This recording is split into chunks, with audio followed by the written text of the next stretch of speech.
Hey, John.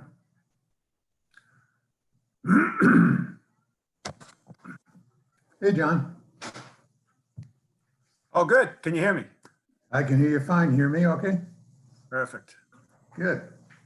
How you been? Excellent. All right. I've been reading a lot. Oh, my goodness. Have to measure them in hundreds of pages now. Yeah, I know. Oh my God, this Save Our Sands and all the reporting, nourishment. I'm learning stuff in a whole new language. It's a new language, I agree.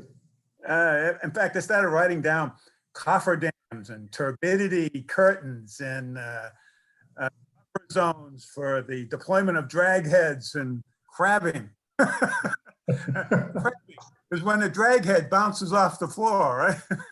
I thought crabbing was from the Chesapeake Bay. We used to get the hard-shell crabs. Yeah, exactly. Man, oh man, but that's good. Yeah. Well, good afternoon, Peggy. I see you there. Hi, guys. How are you? How are you? Good. Good. Got my home internet up and running. Yeah, new Oh, you're- background. I don't think you have enough books. Oh, You're in a Right, different use more. place. I have You more. moved. You moved to a different room, huh? What? You moved to a different room this time. Well, I was in town hall the last two ones because our internet was dodgy here. Oh, gotcha. So I was in the little extra room, but now I'm home because we fixed up our internet a That little looks better. a lot warmer, that room. Yes. Well, we have the water right there and we have Greg that way. Okay. We'll have you over when we can. Ah, great. So Peggy, all Yes, those sir. books, all those books, What? does that reflect all the research you've done in Tallahassee and for the town? These are since my sports writing days. That's football, baseball, tennis. Wow. Basketball, those two lay, hockey, classics, medical books. You don't want to hear about that. Gee, My dad's book. Oh, my dad's books right there. My dad wrote 12 books. Oh, wow. wow. Yeah. So, A literary heritage. oh, well, I even have a dive book from 1980. Oh, there's Marshall. I even have a Spartan book from Marshall. There we go. Well, we're going to interview your buddy today, Peggy. Who's that? Another Michigan. Who's that? Michiganian. Is that right? Two of them. John Stump graduated from state. Correct. Yeah, but he doesn't get interviewed. He's a re-up. I know, but still, it's a new requirement to be adopted on a board. Have to go There to you go. state, Right. right, Marshall? And have a Magic Johnson poster behind you. Very good. So let's see now. Yes, sir. We're missing the town hall people. Oh, no, Linelda's on. Linelda, who keeps us together. Thank you, I'll see. Linelda. She's in the middle. I feel like I'm that little TV show when I was a kid, when everyone's face pops up in a square. What was that? Hollywood Squares. There Yeah. we are. Okay, so are we good to begin? I think What we about are good to Evelyn? go. Is Evelyn not on? Oh, Evelyn, yeah. Waiting for Evelyn? Yes. She there? Okay, 1 second. Marshall, you're looking very Clark Kent these days. That's right. I Yeah. come into a booth. Shirt and tie and coat. My goodness. Who's, oh yeah, he must have had a big meeting. Nope, just dressing up for you guys. Oh, boy. That's all right. It's not going to get you any points. Ah, I thought so. Well, I'm taking it off then.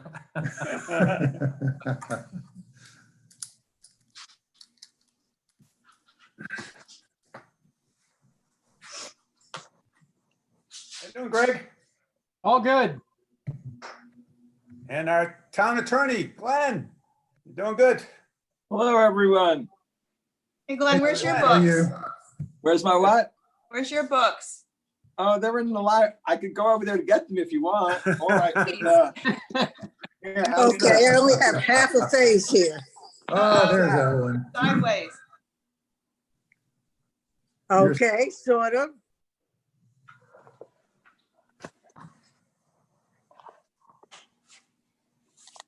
Okay, There we go. try this. Oh, and a comfortable chair also. Not really, No. no. Okay, I think we can begin.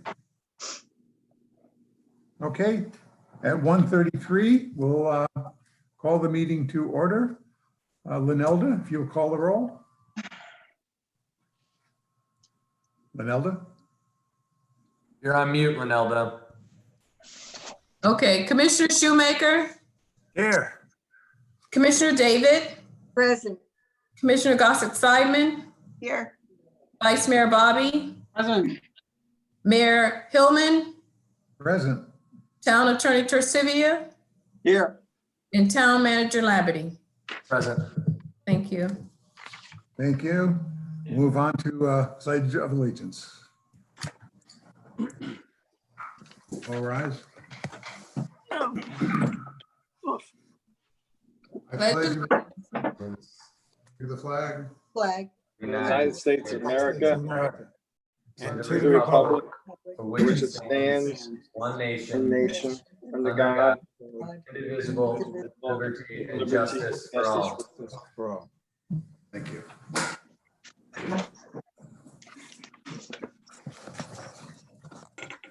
Are there any additions or deletions to the agenda? If there aren't, can I have a motion to accept the agenda? I move that we accept the agenda as written. Seconded? Second that. All in favor, just say aye. Aye. Aye. So moved. Presentations and proclamations. Chief Hartman, are you present? Chief? He's coming. 1 second here. Queuing him up. There he is somewhere there. Say aye. Aye. Aye. So moved. Aye. Presentations and proclamations. Chief Hartman, are you present? Can you hear me? Chief? Yes, turn off whatever you're watching. Can you hear me? Can you hear me? Yes, I can't Yes. see you though. Hold on.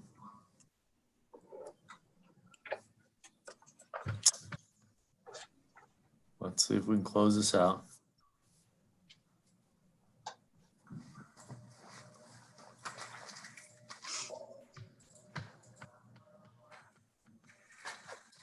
There he is. Go. Hey, Chief. Hear me? Okay? Yep, Yes, we can hear you and see you. Whoop, you're there, sort of. then we lost you. I How about now? see the chief. There you go. Good. Go. Good. Good afternoon, Mayor, Vice Mayor, Commissioners. Thank you for your time on the agenda to talk about I'll be brief about the ever-recurring hurricane season. It's around the corner, June 1st to November 30th, as everybody knows. NOAA, actually, the National Oceanic and Atmospheric Administration, comes out with their initial outlook the 21st in 2 days. That'll give us kind of a forecast of the hurricane season. We get some indication it's going to be an active season. We're all watching Arthur. That's out there right now already in the ocean. But average hurricane season has about 12 named storms. 6 of them become hurricanes, so we know that's the potential for this season. Important for us when we talk about it, we're a barrier island. So knowing that Highland Beach is a mandatory evacuation zone, a category 2 or higher if a storm threatens us, we're in the evacuation zone, which means we evacuate. If we get that order, we have that order, we ask that you try and make every effort to evacuate. We know that that's not always the easiest thing to do. It's certainly the safest thing to do to get off that barrier island if you can. Doesn't mean you have to leave the state, fly across the country, or go to the west coast of Florida. If you can go over the bridge, anywhere on the mainland, get off the barrier island, certainly surge and storm surge is always a concern for us. If you can make those plans, do those things now, it'll be so peace of mind for you and for the first responders if we do have a storm that threatens us. Those orders come from the Palm Beach County Emergency Operations Center, not the town of Highland Beach. It comes from the county. They have an emergency operations center there. So make those plans now. Certainly shelters or something could be a last resort. They fill up quick, and this season certainly presents a challenge for us to be out locally and at the county and all around because of the pandemic and certainly the social distancing requirements that come into play. So that's going to add another little twist to our hurricane season and even for first responders coming in and sheltering and bunking during these storms. So things that we're working on right now internally also. For our residents that do evacuate, they can re-enter at any point as long as it's safe. We will certainly make every effort to get you back in with some photo ID. You need no special passes or no secret handshakes, anything like that. You live here, people that work here, people that need to care for the cleanups. We will get you back in. We man those posts. We know that during hurricanes, when we have evacuations, when we have power outages, those are certainly times of concern. And our priority, everything we do is focused on the safety and security of the town. Our staffing levels will indicate that, and we'll do all those things with checkpoints, and we'll make sure that the town stays safe if no one's here or there's power outages that go on. Every year we put out our information, our notifications. We'll continue to do that. Our mediums increase as we do that.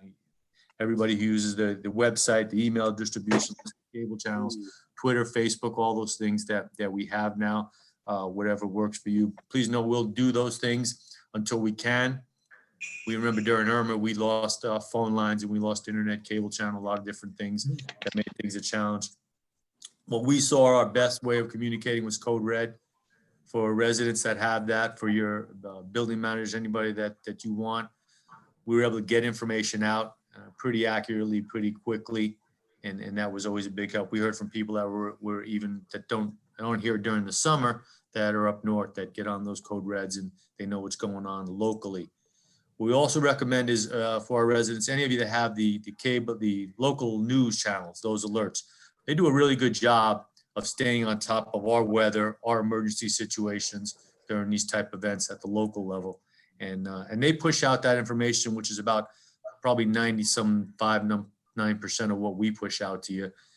The only thing we'll do differently is what's really germane to just Highland Beach. But a lot of that stuff we get through the county emergency operations. And the local news does a good job of that.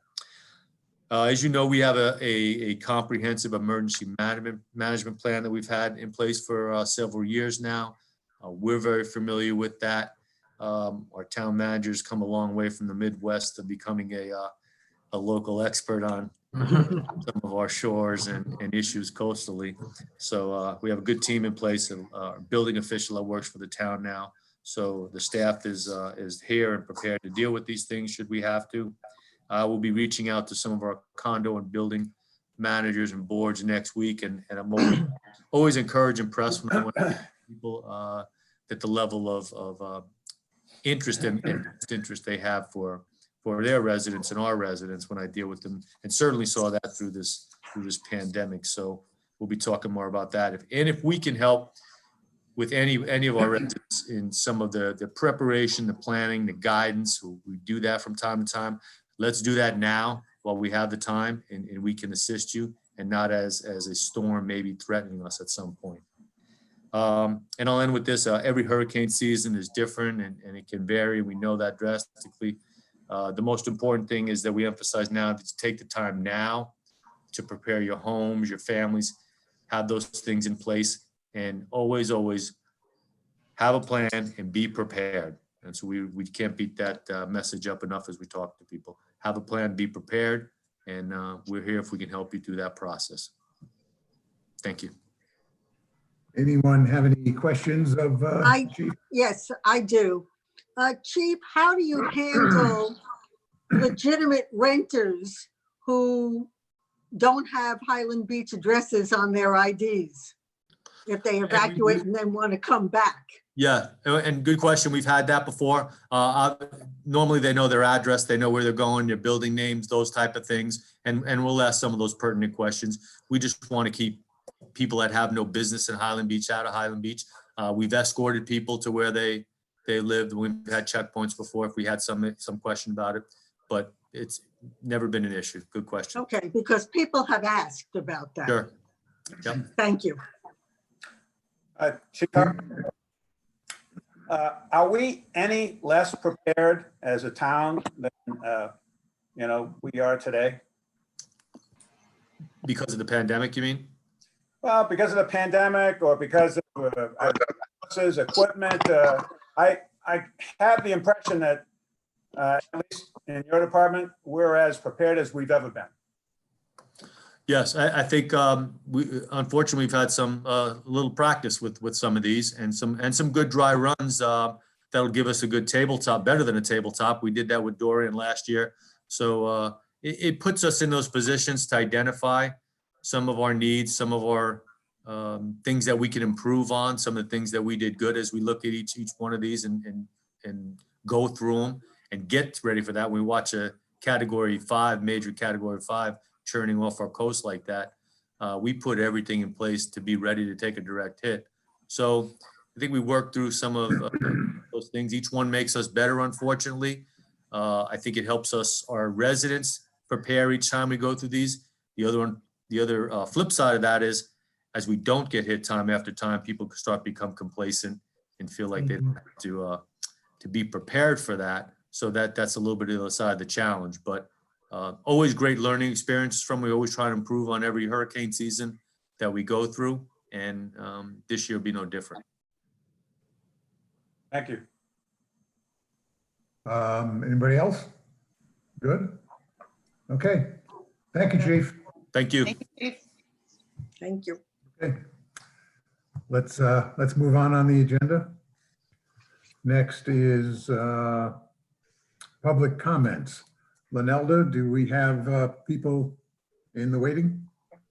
Yes, the commission received an email from Jeffrey Kleiman, and I'll read it into the record. It said it was received on May 15th at 7:51 p.m. and it says, Mayor, Vice Mayor, and Commissioners, regarding consent agenda resolution B, I would like to suggest extending the time that we keep meeting videos from 10 years to forever, provided that the cost of keeping the data is nominal. It seems to me that it may be helpful for us and the people who come after us to be able to look back in time to see how things came into being. As examples, here are some events that happened before we kept videos. Why did we choose to build a water plant? How did our fire service with Delray come into being? What was the lawsuit over the Toscano condo all about? How did the county wind up wind up owning land in Highland Beach? Why destroy history? If I could, I would sure like to see the very first Highland Beach Commission meeting in the future. It could be helpful for people to see how we handled the beach sand issue or the proposed county park issue. On a more personal note, why not preserve the commission meetings for our descendants to watch? Maybe 100 years from now, Rhoda's great-great-granddaughter would like to see video of her ancestor, the mayor of Highland Beach. Even if we think of this data as unimportant today, others in the future may feel very differently.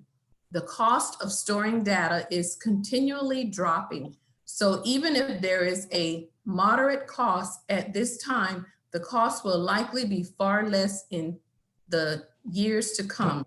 Let's preserve our history. Jeffrey Kleiman, 3907 South Ocean Boulevard. And that is the only public comment that we did receive for the meeting today. Hey, thank you. We'll discuss that when we get to that resolution. Move on to announcements. Board vacancies, Board of Adjustments and Appeals, there are 3 vacancies. Okay. Board vacancies. Board of Adjustment and Appeals Board, 3 vacancies for a 3-year term. We have a pending 1 future interview appointment. Meetings and events, Town Hall closed May 25th, 2020 in observance of Memorial Day. Board of Adjustment and Appeals Board meeting is June 9th at 9:30 a.m. We have a Planning Board regular meeting, June 11th at 9:30 a.m. And we have a Code Enforcement Board meeting, June 23rd at 2 p.m. For board action reports, there's none. Ordinances and resolutions. Okay.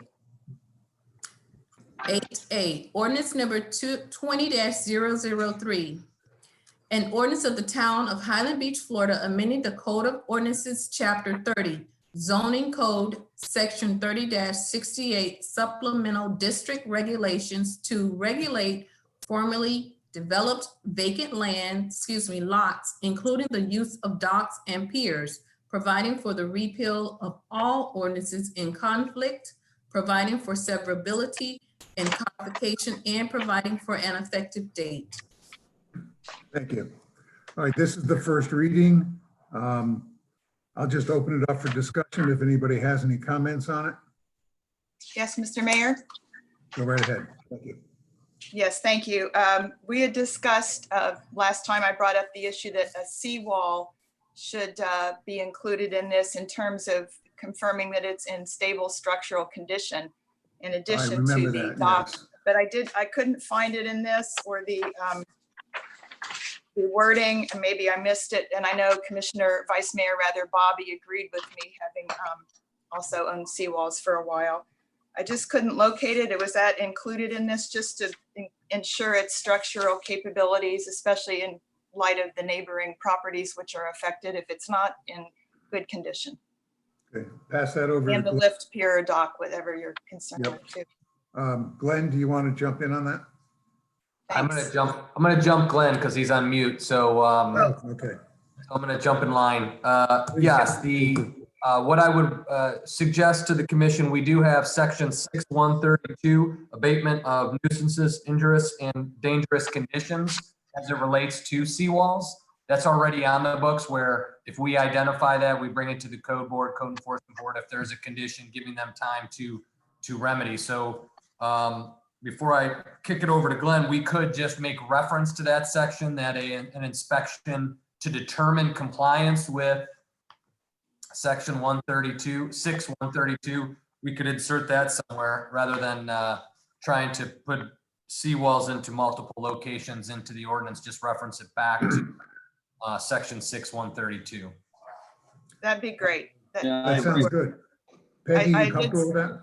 Yes, sir. I did see under the existing written ordinance, item 8 would be 8II. Anyway, it said structurally sound, that the dock or pier is structurally sound. We could include seawall there, but Marshall's version of it is acceptable. Just making sure that it's covered somewhere in the exact ordinance itself is great. Sounds great. Good, good. Thank find. you. Yes, sir. Good. Thank you. Anybody else have any other comments? Not at this time. Glenn, with the first reading with that addition. Okay, is a motion necessary on this? Okay, I'll need a motion for that then with the addition. So I make the motion to adopt with that reference added, and I want to thank the town staff for working hard on this. Great. I'll second it. Second, All in favor, just say aye. Aye. aye. Okay, let's move on to B, please. Great. Manelda? Okay.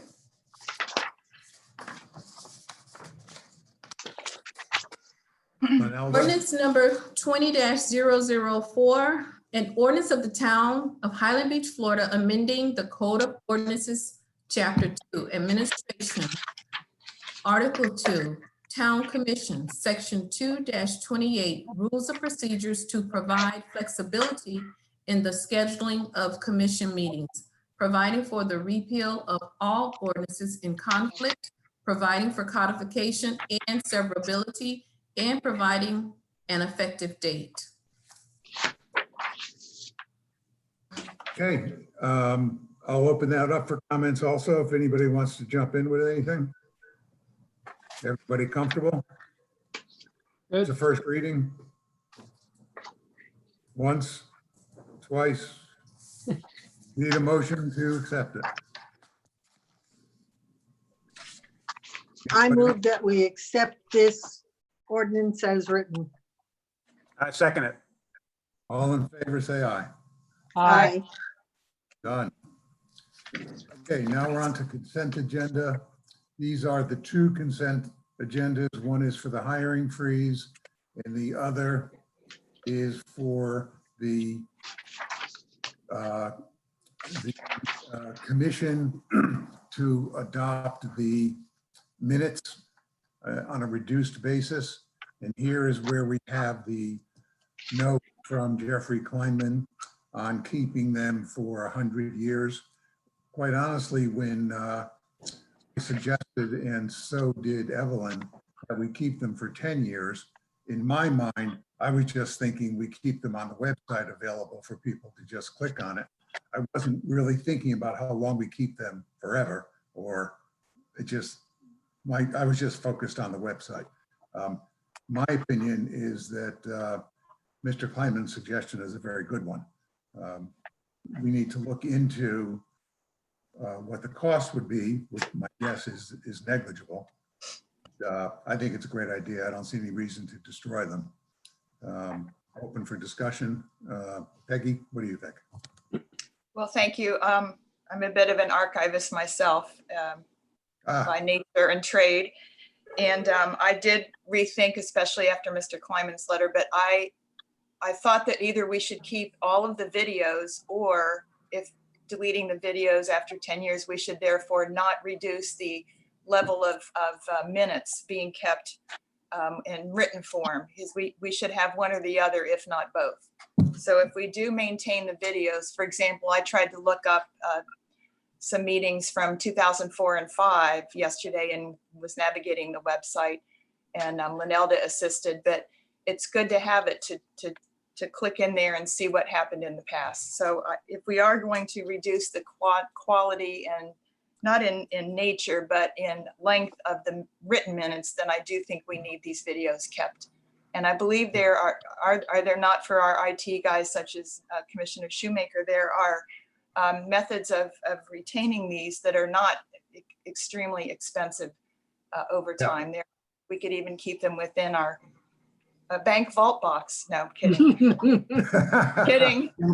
Yeah, let's jump over to John. John, you So, have there might extensive be some- background in this world. So, and John, it's this kind is of your interesting. world. I'm sorry? I said, this is closer to your world, John. Yes, Yeah. thank you. Well, I wouldn't call myself an expert specifically in storage technologies, which is a whole world by itself. But clearly, for the kind of videos we're talking about, it shouldn't be expensive at all. I think we have a perfect example where I would even like to go back to the years when this whole thing was going on with the park and the lawsuits and all the aggravation, and that covers 30 years. So I don't see any reason why we shouldn't keep the videos, period, especially now that we've reduced to a kind of a summary of written minutes, and go forward in that basis. And as I understand it, we're even now using a new IT service provider with the website. And so that will also help, because it was an effort, and I give a lot of credit to the town manager and to our town clerk for trying to reduce our costs and have moved to, as I understand it now, let's see, the Granicus, that contract ended, and that's why we're going through the Muni Code training. And again, the effort there was to save money. And I see no reason why we can't keep these. You know, the megabyte count is not that great for each of these sessions. So we're in good shape.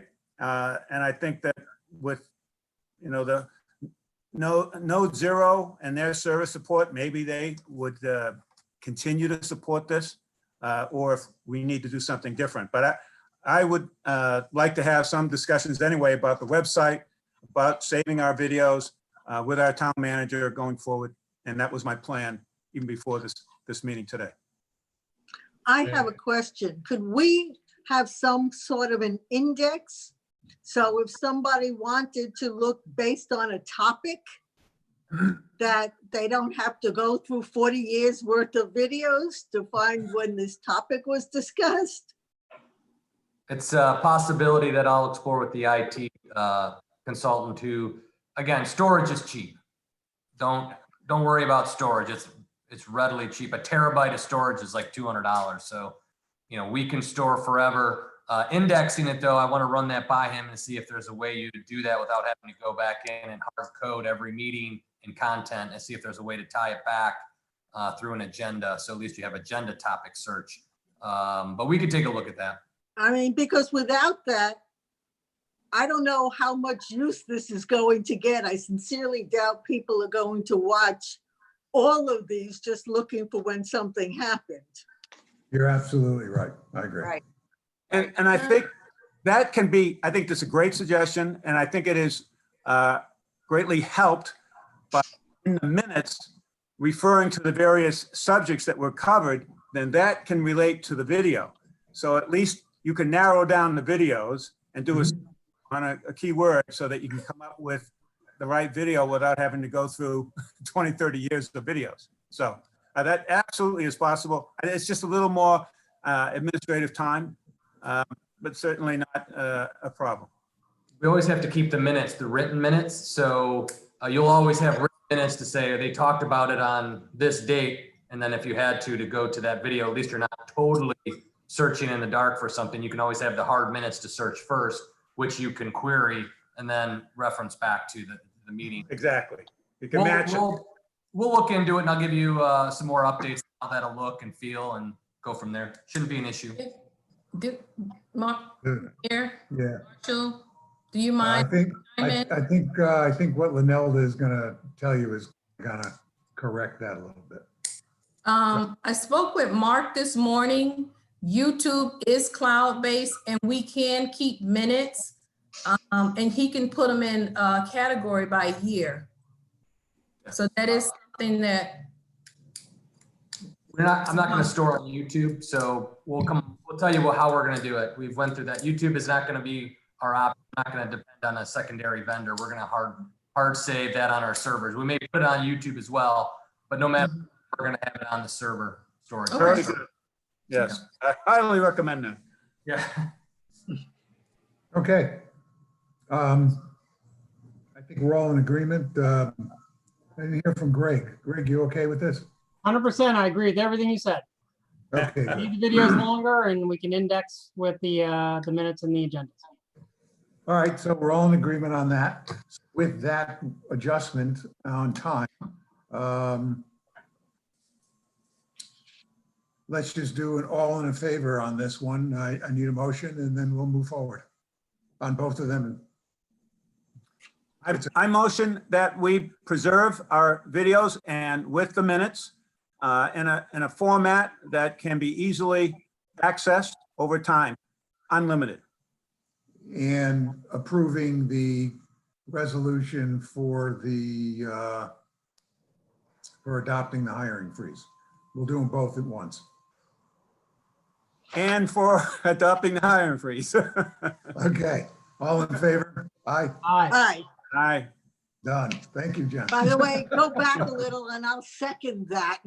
Oh, missed it. Thank you very much. Okay, Keep us straight, Evelyn.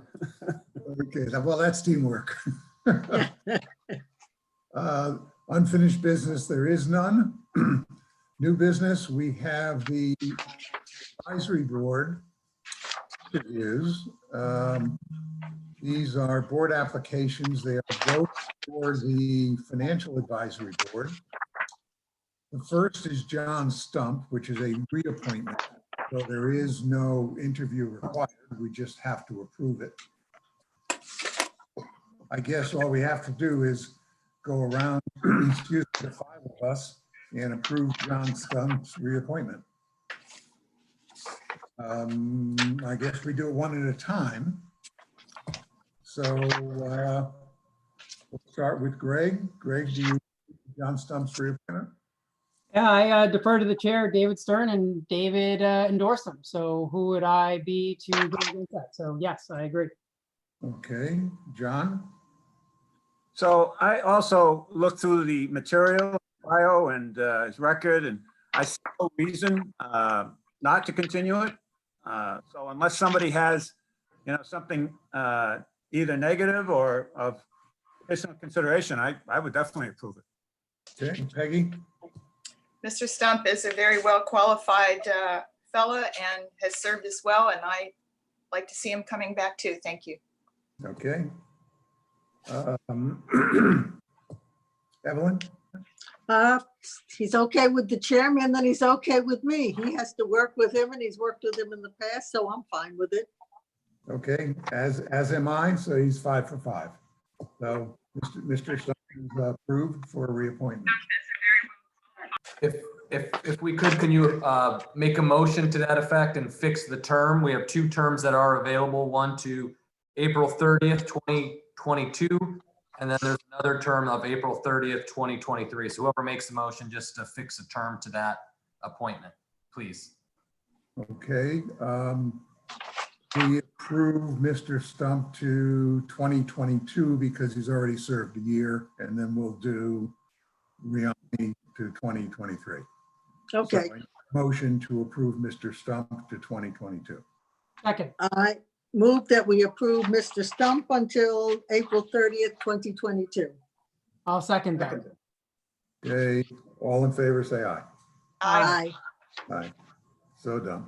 Okay, now we have Ron Riami, Dalton Place. And 3 of the 5 of us know Mr. Riami rather well. And he is available for the interview, I understand. Is that correct? He's live with us right now on Zoom. You hear us? Okay, bring him on. And let's start with John. John, you have his paperwork available? I do have his paperwork. I see that he's from Michigan State University. Now, we hope that's similar. And he's also an IT guy, so you have. I mean, And after Michigan State University, I think that pretty much does it, don't you think? In my book. so, Ron, if you were listening to the earlier conversation about storage of videos, and obviously it's pretty inexpensive these days. Do you have any comments that you would add? I think Marshall, I mean, it's easy to do, as Marshall said. I mean, terabytes of information are dirt cheap. So I guess if it's not a burden on the city, why not do it? I guess it's fun. It's always fun to look back 100 years. Exactly. Well, honestly, given there's so much positive about the relationships you've established already, I really would embrace an opportunity for you to continue. Thank you. Anything else? Shall I move on? Move on. You can move. Okay. Peggy? Ron's a great guy, very well qualified, as was Mr. Stump, having come from state. And he's attended many commission meetings for the past year and a half. It's very happy to have Ron work out on the board. Thank you. Thanks, Ron. Thank you. Okay. Evelyn? Ron, I'm very impressed with your bio here. Yep.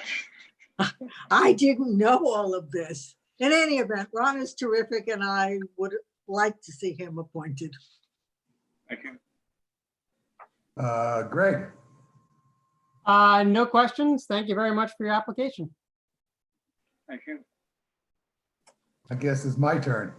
Yeah, go ahead, go ahead. Let's hear it. It's gonna cost you a dozen Pro Vs. Ron and I have served on the board at Dalton for 8 years together or 9 years together. I know him very well. He's a dear friend and he'll do a wonderful job. And thank you for applying. So you have my full support. Okay. I don't mind active, you know, it's okay. It's fine. I need a motion to accept Ron and to thank Ron for putting forth the big step to serve on the. I move that we accept Ron to appoint for the term ending 2023, and thank you for applying. Need a second. I second the motion. I second. Okay, we got it. All in favor, say aye. Aye. Aye. Ron, it is official. Thank you again for volunteering, and we look forward to your service. Thank you. Okay, that's it. That was quick. Okay. Next is to designate a town representative to be a voting delegate to the Palm Beach League of Cities. And Peggy, you have served on that this past year, correct? Yes, And would you volunteer to continue to represent the town and serve again? I can do that unless someone else wishes to take a turn. I don't need to, dominate any one particular item of the town. But if no one else wants to step up, I'm fine to liaise for us. Peggy, I would be delighted to have you continue. I Is double there- dog second that. All right. Speaking of, Is okay, no worries. is there anyone else that would like to do it? Sure.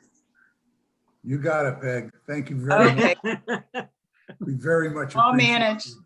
No problem. Thank you for Well, your no, backing. we really appreciate you putting the time in and representing us. You do an excellent job for us. Thank you very much. I appreciate that. It's enjoyable to see the results. Thank you. Yep, we do need a backup just in case Peggy can't make a meeting or can't serve for one reason or another. So would anybody like to volunteer to do that? Hello? Okay, I don't like to volunteer, but I'll do it. Thank you very much. There we go. I mean, Okay, that's the Army. You never volunteer for anything. well, that's terrific. We have two excellent representatives. Thank you. Let's move on now to the, Mayor, I'm sorry? Yes. sorry, this is Sonelda. You need to go to 11B. Right, the interlocal You're cooperation agreement. Oh, my goodness, I missed that. Thank you very much. The welcome. local cooperation agreement between the Palm Beach County and the town. And I'm going to refer that to Marshall. Thank you, Lynella. Thank you, Mayor. Again, the county is forming an urban district to receive HUD dollars through the Community Development Block Grant Program. Again, most of the focus of the CDBG is for low income and moderate workforce housing type issues. We don't qualify that based on census data. However, by participating, the county gets more dollars that could be attracted into or assigned to community-wide services. Those are at the bottom, victims of domestic violence, Veterans Affairs, persons with disability, abused children. So by joining this, the county is able to provide and support those types of programs, which we would be available to, our residents would be participants to, or those services are available to them. So we just need to sign this so the county can get those dollars. We would not qualify for direct allocation. So this kind of is the best of both worlds. One, we don't have to manage it, and telling you from my past, developing plans and taking activities to manage CDBG is a pain in the keister. So it's good that the county has the resources to handle this for us. Anybody want to comment? I have a I few think- questions. Mayor. Go Yeah, ahead. please. No, you go ahead, Peggy, because I don't have a question. Okay, I have a couple questions. Is there any detrimental outcome to our joining this? Is there any cost or any kind of a loss of time or funds for us? That was- No, this is all HUD-specific dollars that go through the CDBG program. Got which it. not get directly if we set up our own program. And it doesn't cost us anything. It's just direct federal dollars to the county. Through I their- understand that. And has the county never applied for this before, or was it not in an available? You know, I don't have that Program? history. I don't have that history with me. Just wondering. Yeah. Okay. Ingrid looked into Yeah. it, but I don't know if they just did it directly and now the county is providing an additional option, or the federal government to get some more dollars. So I'm not quite sure. I don't have an answer for that. Okay, just wondered. And I'm gonna jump in on that. Yeah, the county's done this historically. These are generally in 2 or 3, I think there's a 3-year block. So every time they apply, they get the different cities to join in because it helps them draw down more money. So they change the format of it every few years, but the philosophy is the same. okay, and then we never really jumped on board to this program before, Glenn? We may have, again, it's just been, I mean, I've seen these agreements for 25 years, different places. The county's historically consolidated with cities. So I'm not sure, don't remember whether Highland Beach signed the same agreement 3 or 4 years ago or not. Sure. All right. Probably. I hadn't seen it in the last 2 years I've served, so that's why I asked the question. Okay, thank you very much. I have a question. If I'm reading this correctly, if we don't get on board, they don't get the money. Correct. Got So it. then we really should, because the county needs the money to deal with all these things. We don't have those particular issues in our town, but they are certainly valid throughout the rest of the county. Yes, correct. And we have a few veterans I know in town that may qualify for some services. So we have some users, but I don't know how extensive. Okay, To be redundant, we are not exposing ourselves to any liabilities. Correct. Thank you. Wait, I might have an answer. Ingrid's emailing me as we are going here. Let me see. We previously participated in 96, 99, and 2002, and then we had a big gap. So obviously we Wow. hadn't since 2002 either filled out the forms, participated, forgot, whatever. I'm not sure, but now we're back in the fold. Potential. Thank you, Ingrid. That's great. And then another quick question for whomever can answer on page 71 of our materials, the letter dated April 17th to Marshall, paragraph 1, 2, 3, 4. Please be advised that the participation will render the town ineligible to apply for CDBG funds directly from the state of Florida. That is of no I read relevance that since we also. would not qualify. Is that right? We wouldn't qualify in the first place, so. That's We right. would- All right, just yeah, clarifying. yeah, Thank you. yeah. All right. When I saw that, I read it twice. I read it 3 times, so okay. Thank you very much then, just to be Yeah, clear.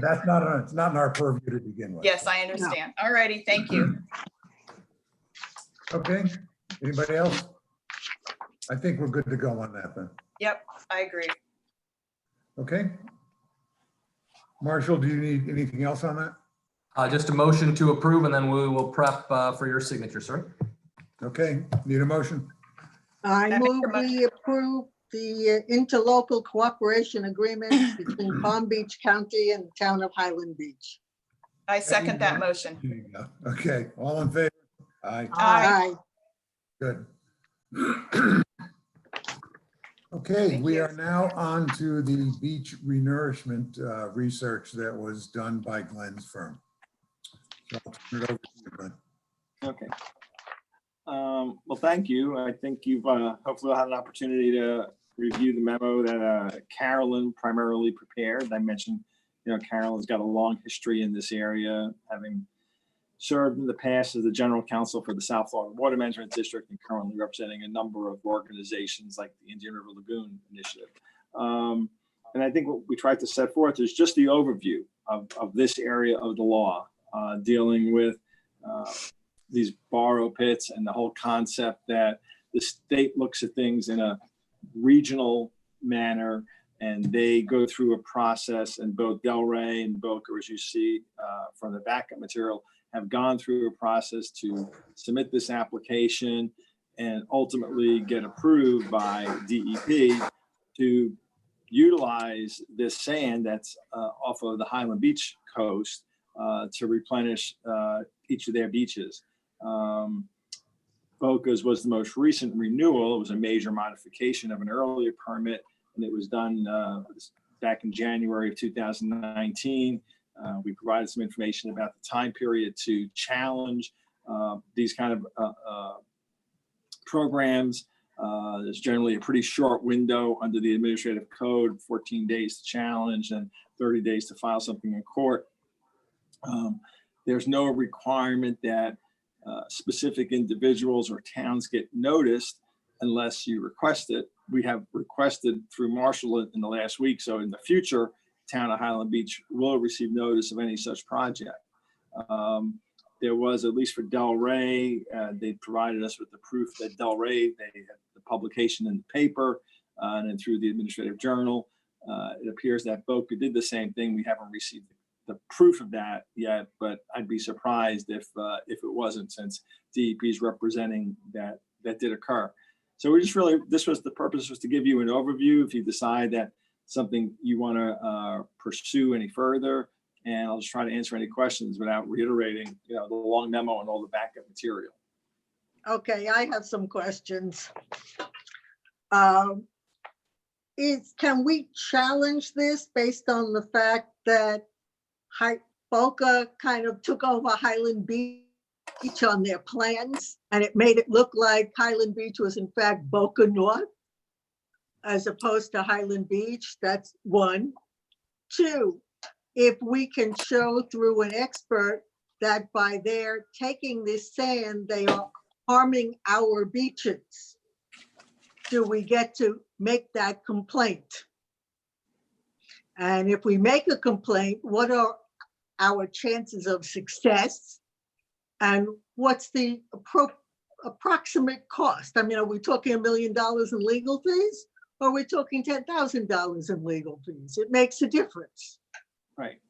And again, we didn't go do a deep dive into this because the conversation last time was if the town went forward, you'd probably solicit another firm to litigate this. And I think Marshall has spoken with at least one. But the short answer is, yes, the issues that you raised would be something to raise. Okay. The fact that the label said Boca instead of Highland Beach, how material is that in the eyes of DEP when they're looking at a region, of state submerged lands? To them, it's all state submerged lands. I'm not sure it makes a lot of difference to them, whether you call it Highland Beach, Ocean Ridge, Boca Raton, but it's certainly something you could raise.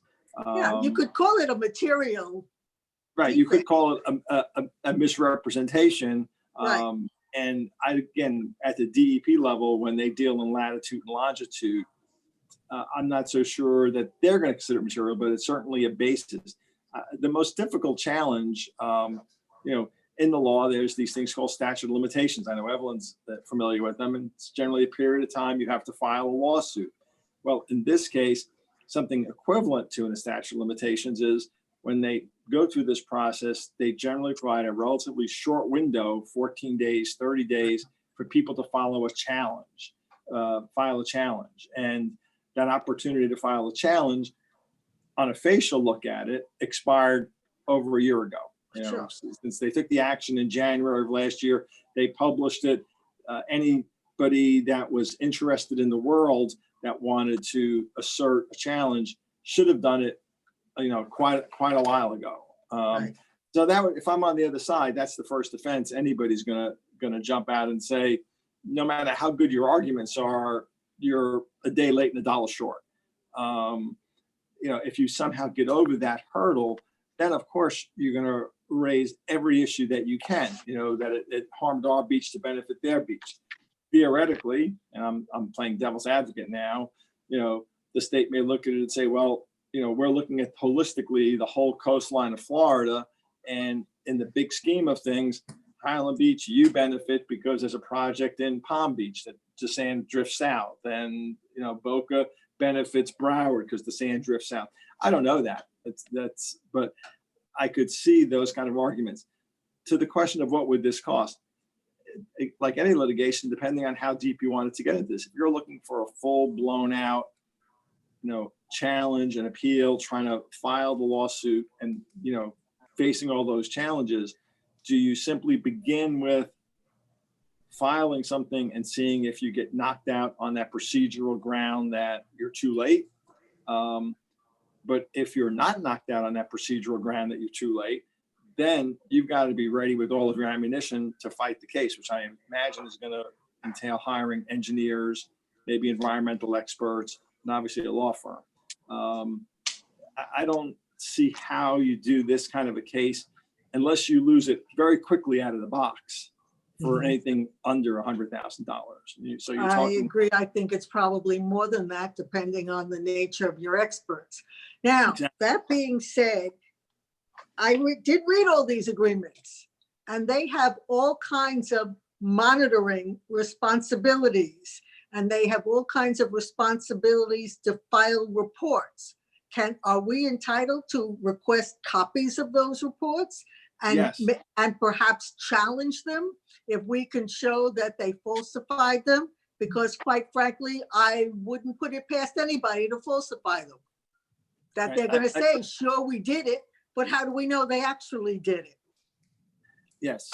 I was thinking along the same lines. And obviously they have all these monitoring reports they're supposed to file, whether it's dealing with sea turtles, whether it's dealing with sand.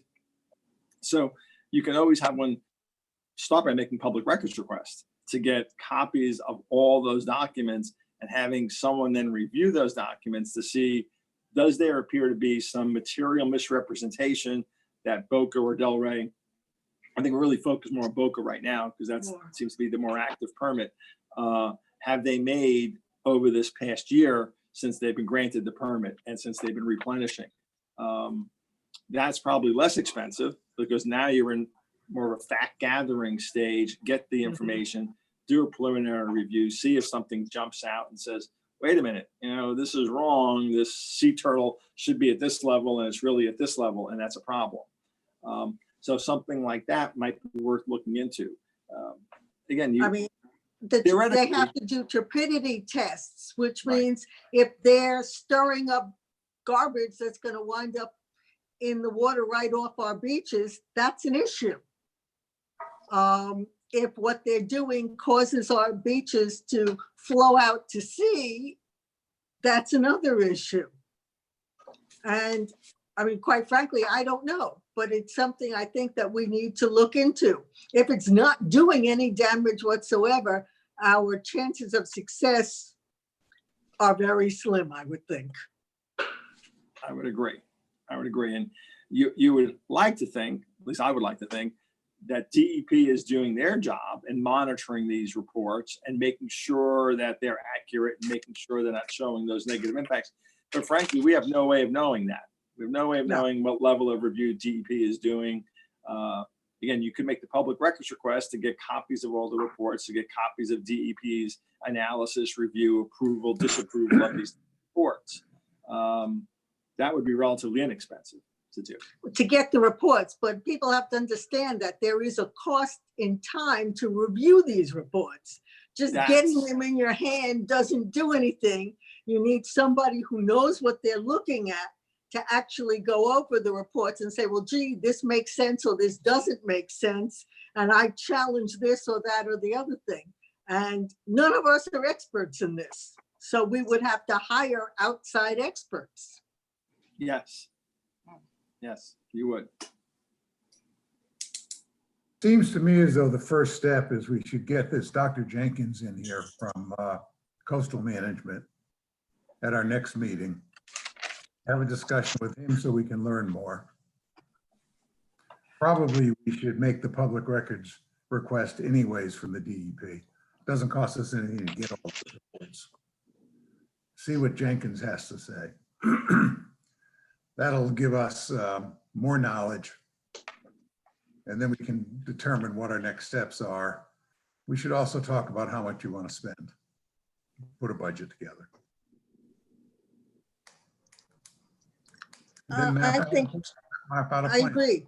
No, I think talking to Dr. Jenkins makes perfect sense, because if he sees an issue, then we know that we have to go forward. If he doesn't, then we can revisit how far we want to take this. Right. And listen, I don't know how long it's going to take to get the public records, but we know it doesn't cost anything. Right. So So just get, let's get the public records and throw them away, or we may use them. But I think Jenkins, I haven't met him, but we wouldn't have him under contract if he wasn't good. So let's get him in here for our next meeting. Mr. Mayor, Series of questions, and let's learn a little more. Mr. Mayor, Yes, I'm sorry. me, it's okay. I had done a little bit of research and I wondered if I could share it with the commission. Please do. Okay, I came up with a few ideas and I can have Linelda email a lot this to you later. Apparently, what is called beach sand mining is an international ecological problem. And there are websites all over the place on 4 continents where this is an issue. So I'm relating this so we should know we're not alone. It does unnerve me to know that Boca, we don't know Boca's out there or any city until we see ships. right. And then go back and we have 14 days from a year ago. It's sort of unnerving, and it seems set up to make us not even have a clue or any sort of recourse until we see ships out in front of our condos. So I just wanted to give the commission a couple of ideas of other ways we could address this. This beach sand mining allegedly causes these problems all over the world. Destruction of natural beaches and ecosystem, change in water flows, flood regulations, and maritime currents, land losses, both inland and coastal, increased shoreline rates and erosion, impacts to coastal infrastructures and river embankments, as in buildings already built on the beaches, social and political turmoil due to illegal sand mining or legal, and economic losses from tourist abandonment. There are also alternatives to sand renourishing, such as breakwaters, piers, revetments, all these. This is, again, a list from a national organization.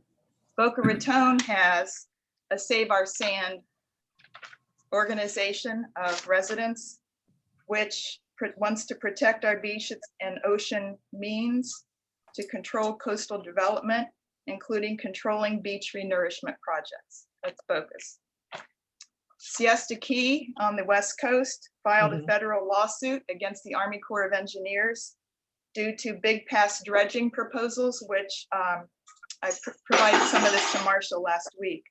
They're suing the Army Corps of Engineers due to dredging this big pass, which puts both Sarasota and Siesta Key at risk. It's the only outlet for residents to reach the ocean. So far, the judgments have gone against the Siesta Volunteer Group. They have a huge website, Stop Dredging. Again, I'll provide these to the commission. I just found them last night due to a family member who lives there.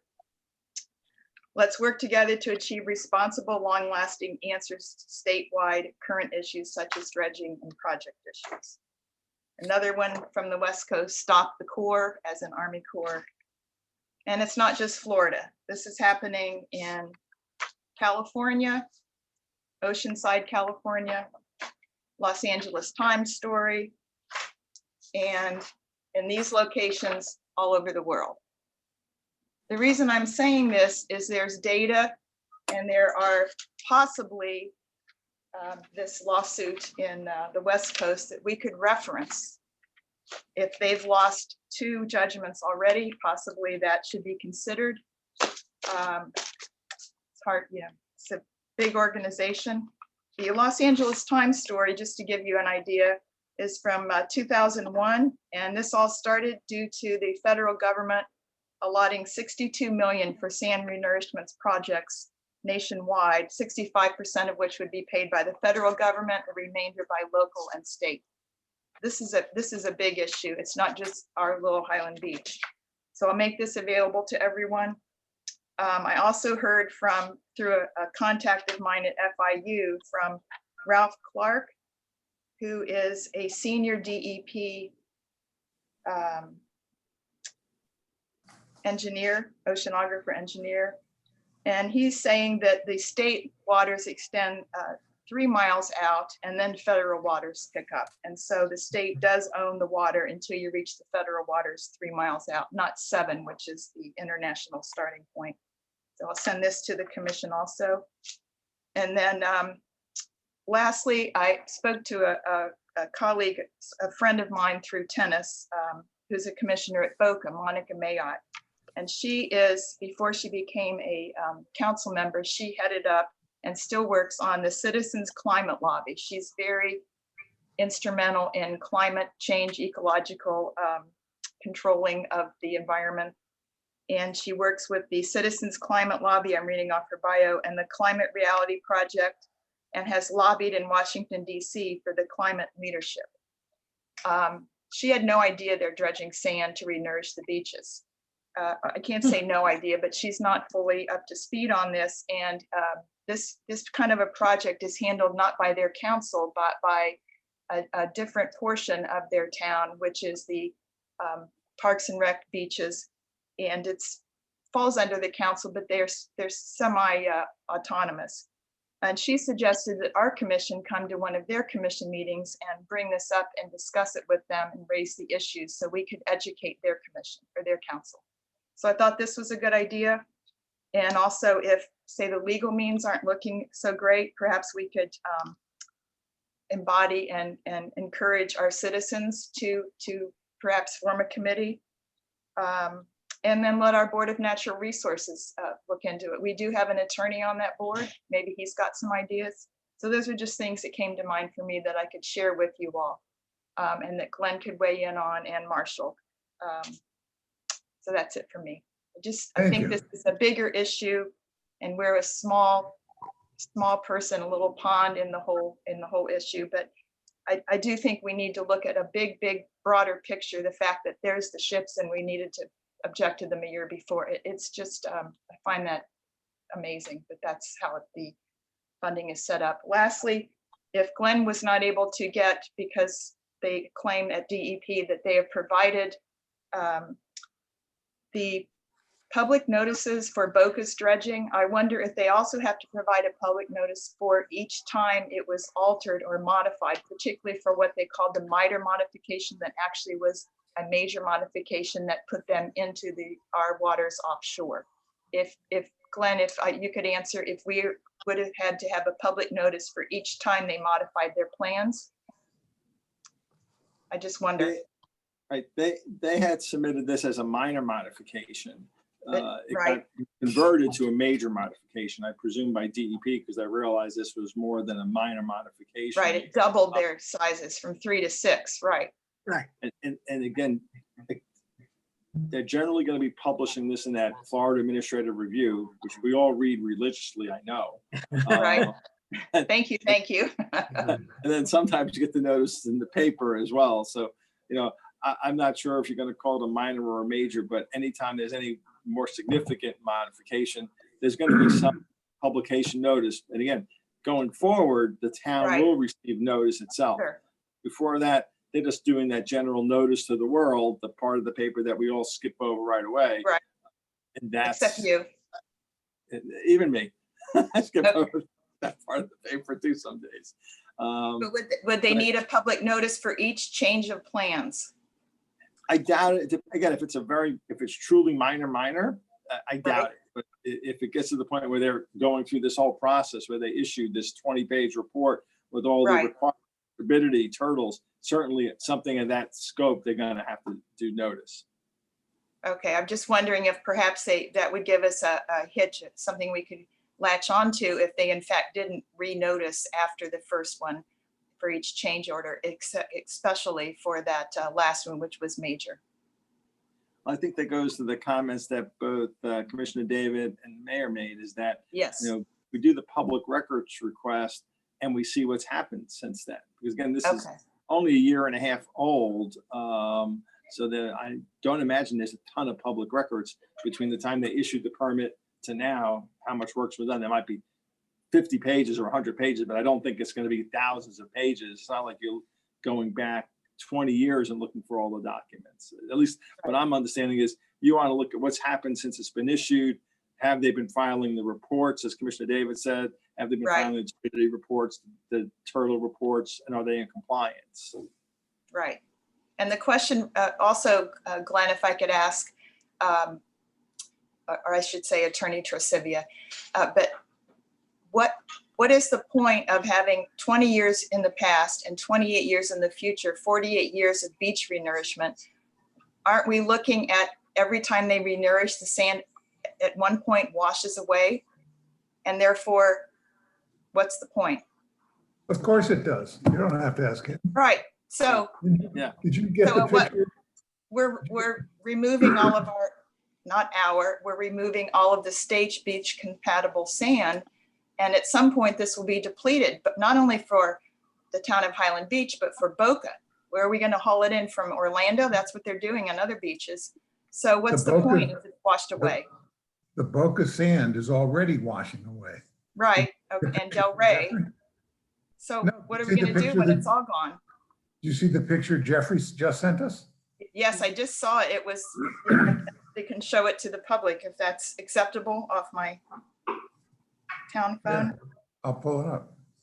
Here we go. This is the beach in Boca Raton. I'll put it up.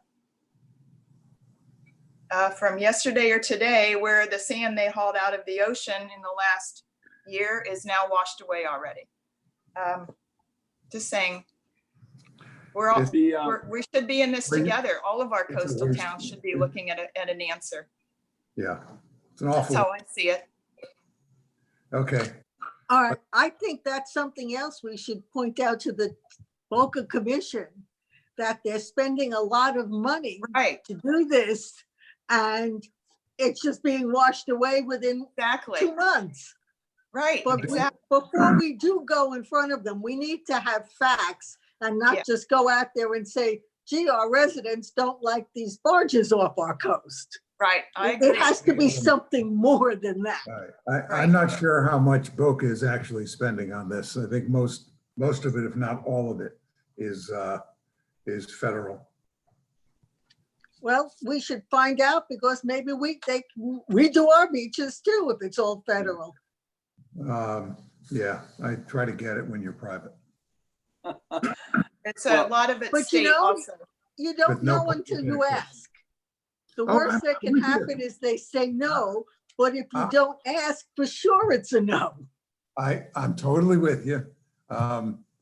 I think what you have to do is first get designated as a, help me out on this, Glenn, as a, Critically eroded beach. there you are, as a critically eroded beach. I don't know that one can qualify if you're private with no public access. We can try. Except below the high water mark, it's all public. However, Right. there is Correct. also, time out, and you've got to help me on this terminology, Marshall. When you do go through, I believe it's FEMA, not be, and you do get public funding for this, the ownership of that beach gets changed. There is, yes. And so those that own this private beach lose part of their private beach. They give up the rights to it. And I forget the terminology, but somebody will No, refresh. my- you're correct, Mayor. I mean, if you're using public funds to, renourish a beach, then there's going to be a requirement in that grant, whether it's from DEP or the federal government, that some portion of that beach remain public. There's private beach renourishments. Condominiums often, beach owners will, renourish the beach. This is a little bit of an aside, but there's this in Palm Beach County, the tourist development tax. So when you go to a hotel and you pay the bed tax, one of the most significant places where that money goes is to beach renourishment in Palm Beach County. I forget if it's 25% or 30% of that, parts of it go to support spring training and parts go to support marketing, but a significant part goes to beach renourishment. And as Commissioner Simon just said, that is the raging debate that I've heard for years and years. Is it worth renourishing the beaches because it just washes away? But obviously there's a lot of people that believe it does, because there's lots and millions of dollars that are spent every year renourishing beaches all the way from Jacksonville down to the Keys. But that's the bigger picture. Now you're looking at a huge issue, as opposed to focusing on whether this particular project met all the hoops. Did they jump through all the hoops? Did they dot all the I's, cross all the T's? Now they complied since they received their approval, or did they slip up somewhere along the way where you can go back and now challenge that they're not complying? And if their non-compliance is big enough, might it affect the permit, as opposed to simply saying, okay, well, you didn't file the turbidity report on time. Now you're going to file 3 of them instead of 2 of them. So there's lots of issues in this, I don't want to call it murky water, but it is going to be murky water if you're going to get into this. And it will be expensive. I mean, there's no doubt it's an uphill battle. And the first battle is the timeliness issue. And once you get beyond that, now you're getting into that nitty gritty of, did they dot those I's and cross those T's? And it's not just lawyers. Now you're environmentalists, engineers, scientists examining that. And as several of you said, that's going to be expensive. Back up, though. Mr. Mayor? Well, let me finish on this for a minute, please. Oh, sure. If Highland Beach were able to snag DEP and and federal and state and/or county dollars to refurbish our beaches, those privately owned beaches give up ownership of some portion of that beach, and the high water mark where they own to now gets backed up. I forget what the term is, but I don't know that our owners want to do that. Right. And that portion becomes public. So we lose our private beaches. Is that not correct? That's a good general statement. Yes, that is correct. And probably an example would be Lake Worth Beach, which is a public beach, but because it got Palm Beach County dollars, they're required to allow all of the public in Palm Beach County to use that beach. For example, they wanted to reserve most of the parking spaces for Lake Worth residents. No, because they got money from the county, they can only reserve 50 spaces for Lake Worth residents. So even within the public beach sphere, there's slices that will get sliced up. And in the private beach world, you're right. If Highland Beach was a recipient of public funds to renourish a beach in a certain area with public dollars, high probability that some portion of that private beach is going to become public. Would we have to provide parking? Again, now you're For really getting into the access? weeds. If I could, Mayor, let me share. Yes, please. I've had conversations with several of the folks that will eventually be meeting or get involved. I have a meeting later this week with the coastal programs manager for the city of Boca. I'll be meeting with her, going through all of this information I'm doing all this information gathering. I will, again, meet up with Linelda if we have to reach out to other organizations to get some of these reports. On the public and private issue, as I've talked to several experts, the only way we're going to get federal dollars is if a hurricane destroys our island. So it's going to come and eviscerate our beach to a point where the barrier island value and function is totally lost. The federal government will put money in to restore it, similar to what they did in Fire Island, where that it protected New York. So they said there was value to restore and put federal dollars to restore what is all private beaches. But that's the only time the federal government really puts dollars on private beaches is when they're destroyed from a hurricane. To get the federal cost share that Boca and Delray get, you have to have a public element, and a lot of the funds that they obtain from the federal is based on parking spaces and the amount of public access provided. Some of those projects that Peggy were referencing, I met with some of those city folks on the other side of the state, and they added parking spaces to get more federal dollars to again, mix the pot. So with Boca, they're a federally cost shared project. Same with Delray. Those are the 2017 hurricane dollars that allow them to get that. With that, we're gonna, I know that we want to bring in Dr. Jenkins. I get a little bit of emails here from the public, so maybe Zoom has some value that we can constantly go. Again, Dr. Jenkins will not inevitably be our expert on this project, but he could be an expert on the process of permitting. What process is deployed? How do they go through this? Because his firm represents Boca, so there's going to be a little bit of conflict to work on our behalf. But he could come in and present, this is the process, this is how the Army Corps reviews it, this is how the DEP reviews it, here are the studies. Again, if we recall, a little bit of federal talk here, when you get federal dollars, you have to get an impact statement. So I'm going to try to get the environmental impact statement, because federal dollars can't be deployed publicly without a environmental impact study done. That would also be looking at the turtles too. So all that comes in. So I think the idea of getting these reports is key, and then having a presentation on what we have a lot of questions here that we keep on bouncing around on the process. So let's learn the process before we take the next step, as the mayor is saying. I think is a pretty good idea to kind of say, let's get some more information on how these permits work. And then we can then decide what consultants or experts we need to, if they did miss something that is critical enough to slow the project or change the scope of that project. Okay. A couple of things just to add that I found through my research. There is no November project, by the way. They're finished. So all the talk and whatnot about them coming back in November is not correct. This project is done. That was right on the website. So I can't tell you when the next dig is, okay, but it's November. There's also something like a little over 7 million cubic yards out there off of our coast. And what they used was 550,000 of them. So there's a lot of compatible sand out there.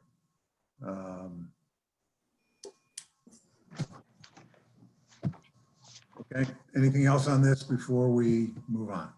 Mayor, can I quick just share my comments? Go ahead. And I had two. Anybody, jump in. John, you had something? Well, Greg, you're the vice mayor. You go first. All right, thanks. I'll be quick. The way I think about this is one of those topics where there's a lot of what we call unknown unknowns. We just don't know which way this is all going to go. We don't even know what we can do. What I really think we need someone to be a quarterback that can help us figure out what the plan is and how to move forward. There might be multiple ways we can challenge this. There might be multiple ways we can do something to help protect our shore or our reefs or the stuff that's off of Island Beach, beyond purely blocking them or anything like that.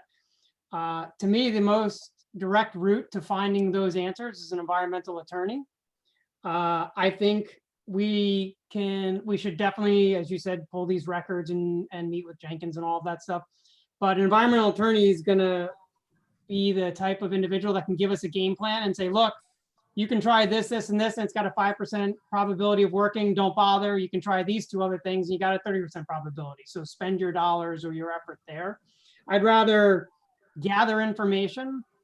I'd like to figure out who the right person is to help us formulate the game plan, because there is someone out there who challenges these kind of cases or deals with this and knows the answers on how to go forward.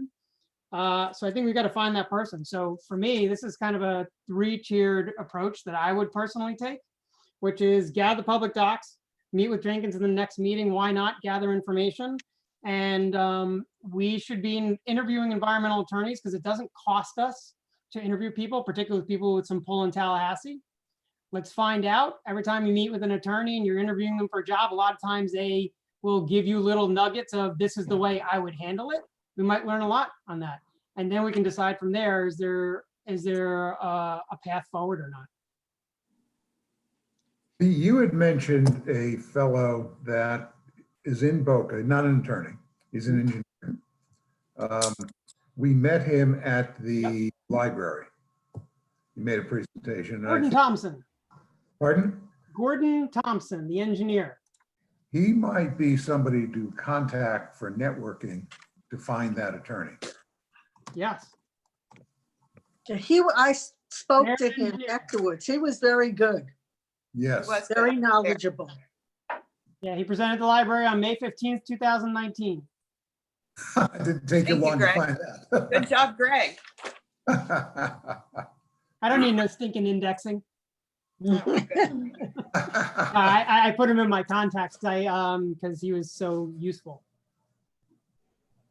So, I think the commission should hear from him also on, if you were saying that, what I'd like to hear from Jenkins isn't so much the permitting process, is what potential damage does this do to the environment? What potential damage does it do to, wave structures, et cetera? What damage does this do to us, to our shorelines? Mr. Mayor, Yeah.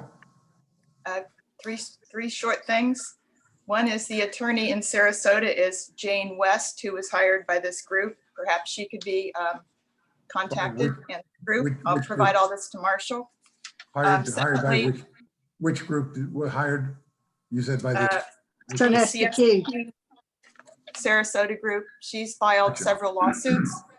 Okay. I'm just giving you ideas. Secondly, I do want to hear from Dr. Jenkins. However, I think we have to be careful if he is currently employed or consulted by Boca Raton as to having a conflict of interest. As Marshall said, we have to tread carefully. And just as a little note, this is my 1980 underwater diving book. I just want to read one thing to you. My first dive book. Delray, Boca, Highland Beach waters. They had many varieties of soft and hard corals, lobsters, many tropicals, Yamato rock, shallow rocks full of tropicals, and an occasional lobster. Be careful, hazardous to your health. It's rocks jutting out into the sea. It will cut the unprotected diver. Boca ledges had sea whips, sea fans, sponges, hard corals, moray eels, great lobster reef, and it goes on and on. This stuff isn't there anymore. I'm just telling you. It's something else that perhaps an attorney could review, understanding that our coral reefs have been compromised. Maybe it's climate change, maybe it's the sand renourishment, maybe it's a variety of factors, but it could be possibly an argument. yep. Thank you. Thank you. Marshall? no, I'm gonna, Commissioner Shoemaker had his hand. I'll wait to the end. Oh, yes, he did. Okay. John? I'm just waiting. John's turn. Biting my tongue. I can't wait to jump in on it. We're ready for you. Okay, here's my perspective on this, and take it as a guy off the street in many ways. I think this came down like a bombshell. I think we have rightfully a number of our citizens who pay significant taxes, who were complaining about this dredge out there, all the noise that it makes, and the sand that it's taking, and they were really aghast at what was going on. But that wasn't the worst part of it. The worst part is the apparent deception that was pulled off with the naming of Boca, called North Boca, which really was Highland Beach, as possibly the deception used to get their permits approved so that they could take the sand, not our sand, but sand off our frontage to their frontage.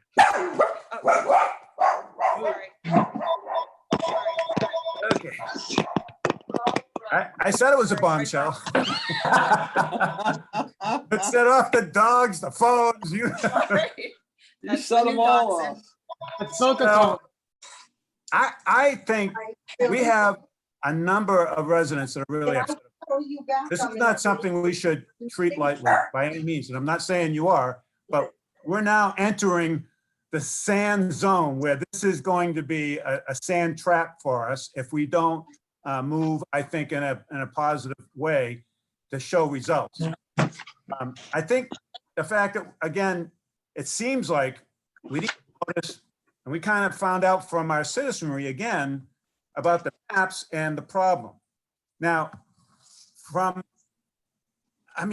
common sense says that if you take the sand from the boroughs in front of our beaches, that makes us less safe, more vulnerable when a hurricane hits.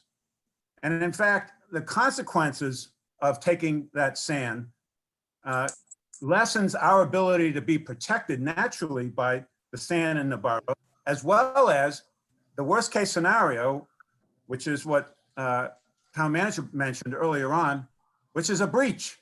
If we have a breach in our barrier island, that would be more easily done when there's not enough sand out there that's already been removed. In fact, if anything, rather than having a breach in Boca or Delray, it's more likely to happen with us.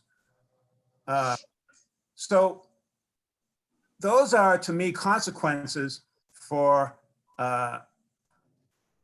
unintended or not, it doesn't matter, for not stopping this. And I think the goal has got to be to stop further removal of the sand. That's first and foremost, we've got to stop to be restarted, whether it's this November, whether it's next year, whenever. The second part, and I know this has been expressed from some of the citizens, that somehow we need to get that back. Boy, that's going to be a tough haul. I am not suggesting, I spent quite a bit of time going through the 2013 beach study that the town had done. And, an estimated cost in 2020 of what, $14 million. And if we did a small project, you could get it down to about $5 million. And then, of course, it's a littoral project, so that a lot of that sand is going to either move south or north, depending on storms, but mainly south. The fortunate part is that most of our beaches have actually widened, especially on the north end, because of all of the beach nourishment that was done by Delray, and as it naturally moves south to our benefit. The problem is it kind of stops, 3/4 of the way down, or about 1.5 miles to 2 miles down from the north line. And then we got some serious erosion going on, and there's no replacement of that sand. And it turns out that the boroughs are in front of that area that is really hurting the most for sand on the beach. I don't know if you can hear the drilling going on in my unit, but there's drilling upstairs if you hear all that in the background. So I am saying, when I hear Glenn talk about lawyers and litigation, I've been involved in a number of multi-million-dollar lawsuits, corporate, business world. They never work out. A lot is spent on all sides, and it's usually a nightmare. What I'm saying is we need to avoid litigation. And by creating a team, a delegation, however you want to express, where we meet with the mayor of Boca. We sit down, whether we have the right skills, the right personnel, an engineer, a lawyer, whoever, to sit down and say, look, we got a problem. Here's what we see. Tell us why it happened. Let's talk. Yes, next step would be to meet with the council even. I think if we have the dialogue going, then that's better than a dialogue in the courtroom. As well, before we even have the first meeting with the mayor, and as I think you've all mentioned to some degree, all of you, we need to have the right people, and we need to get the right documents, and we need to get our act together on creating our case formally so that we know what we're talking about. And hopefully with those right skills, we can first send a shot across the bow to Boca, then we can follow it up with a barrage if we have to before we start going into outright war with litigation. So again, to restate, we have to do something because this is a bombshell for our community. We are going to be judged on what we do here. we need to ensure that we protect the town from, as we just heard from Chief Hartman at the very beginning of this town meeting, we need to make sure that we are protected naturally from the hurricane hits. And then we have to really consider the kind of team that will pursue this, as I think the vice mayor has talked about, with a project manager, a quarterback that can drive this forward. But it's going to have to be mayor to mayor initially at some point, and having our act together. So having, again, gone through all of this, the number of agencies that we would have to be talking to, I was going through with the federal, yeah, you get the Army Corps, you get the NEPA, Federal National Environment Act, you got the FDEP, Florida Department of Environmental Protection, BBCS. I mean, it goes on with the CZMA. I mean, it's going to be a nightmare trying to coordinate. And in the end, we'll be spending a lot of money. I just worry that we're not going to get something really accomplished other than a lot of noise and a lot of talk. So that's my perspective on this. I think it is a serious issue, and I think the town needs to know that we're taking it as a serious issue. Thank you, Mike. Well stated. My point of view on it is, I haven't heard from anybody that really knows, other than applying common sense, as you have said, what damage there is to Highland Beach, other than taking sand that we might want to use someday.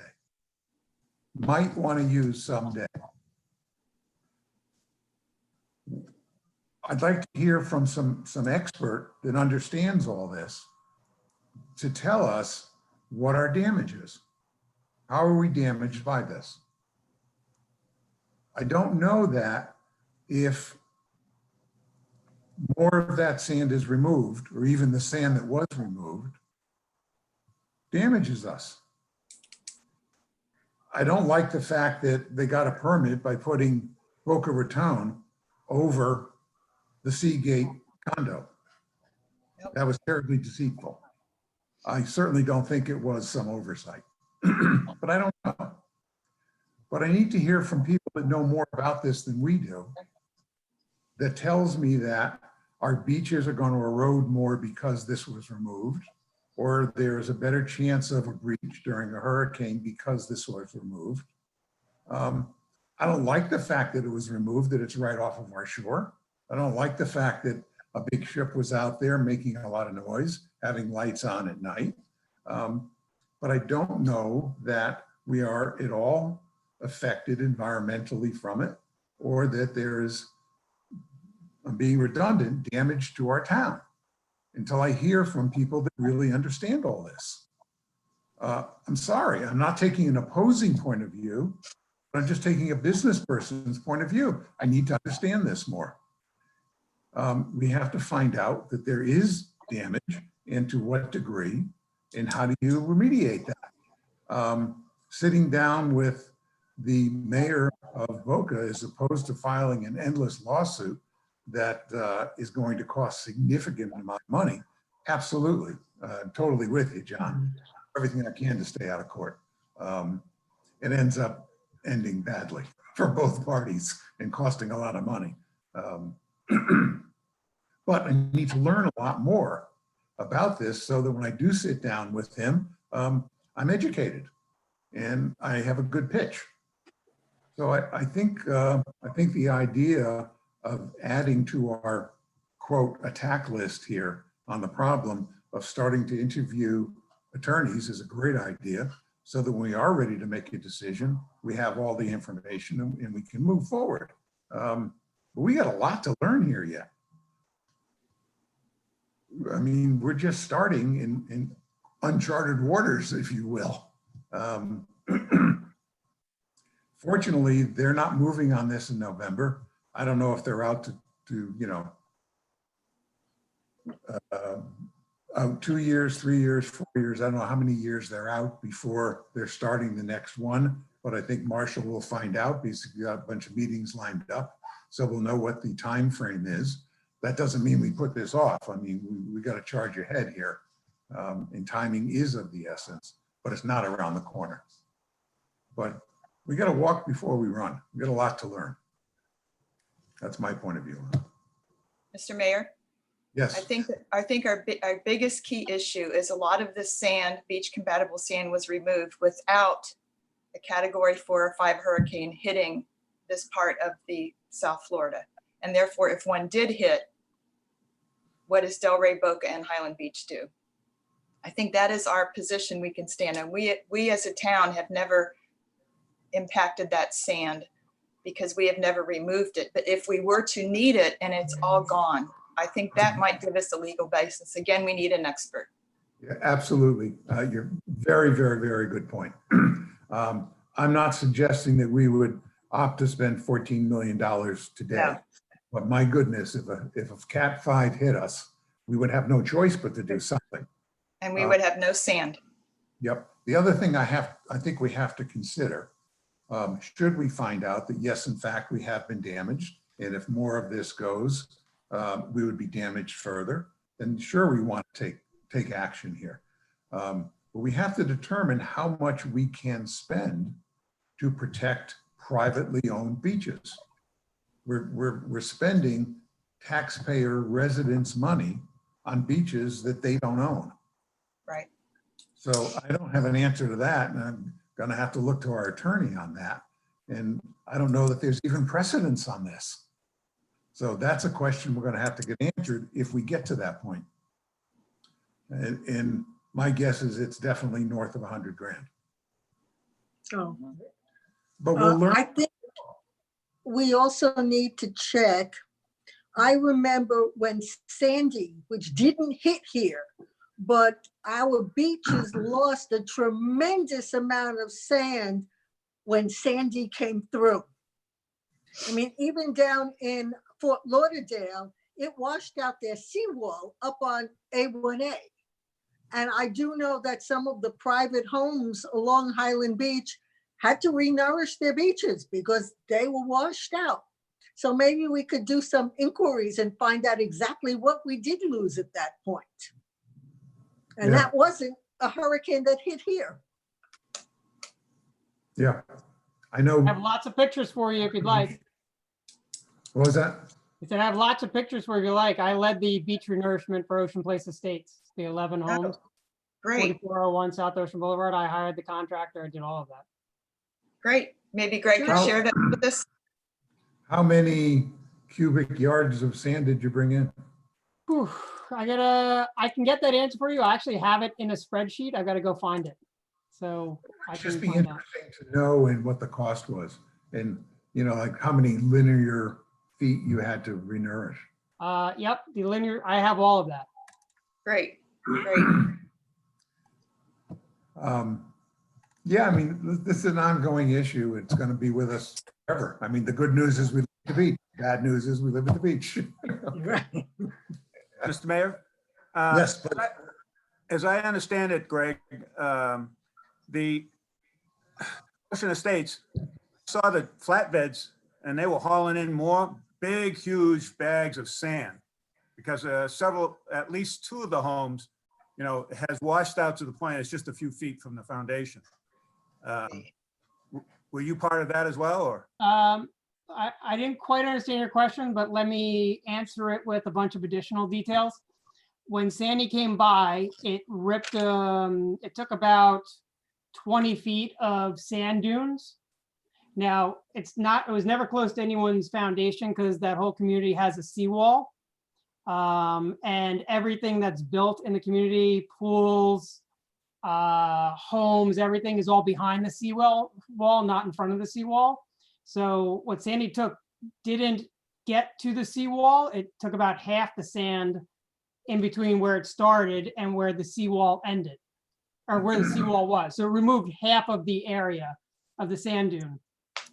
We got 8,000 yards, which was 11,200 tons. The sand cost per ton was $28. So we spent $314,000 plus setup costs and machine costs. So the total project was about 375 grand. What we did is we trucked it in from the mine that was allowed by the DEP up by Orlando that I think everyone talked about. And then we used a staging lot just on the other side of Ambassador's East. We negotiated with the person who was building those townhomes there to use their lot. And we dumped all the sand there, and then we hired equipment to run it down the beach and install it behind Ocean Place Estates. Yeah, So you're I'm right, saying, two of those houses now have lost all of the sand at the north end. They've lost all of the sand that was put in. so the trucks were there last week, flatbeds with all kinds of bags, these massive bags of sand that are picked up by, forklifts and whatnot as they're hauling it behind. So what I'm saying is that the foundation, I guess, is only about, 30 feet from the wall? And then sand that goes out beyond that's all been washed away. So. Exactly, but the shape last today.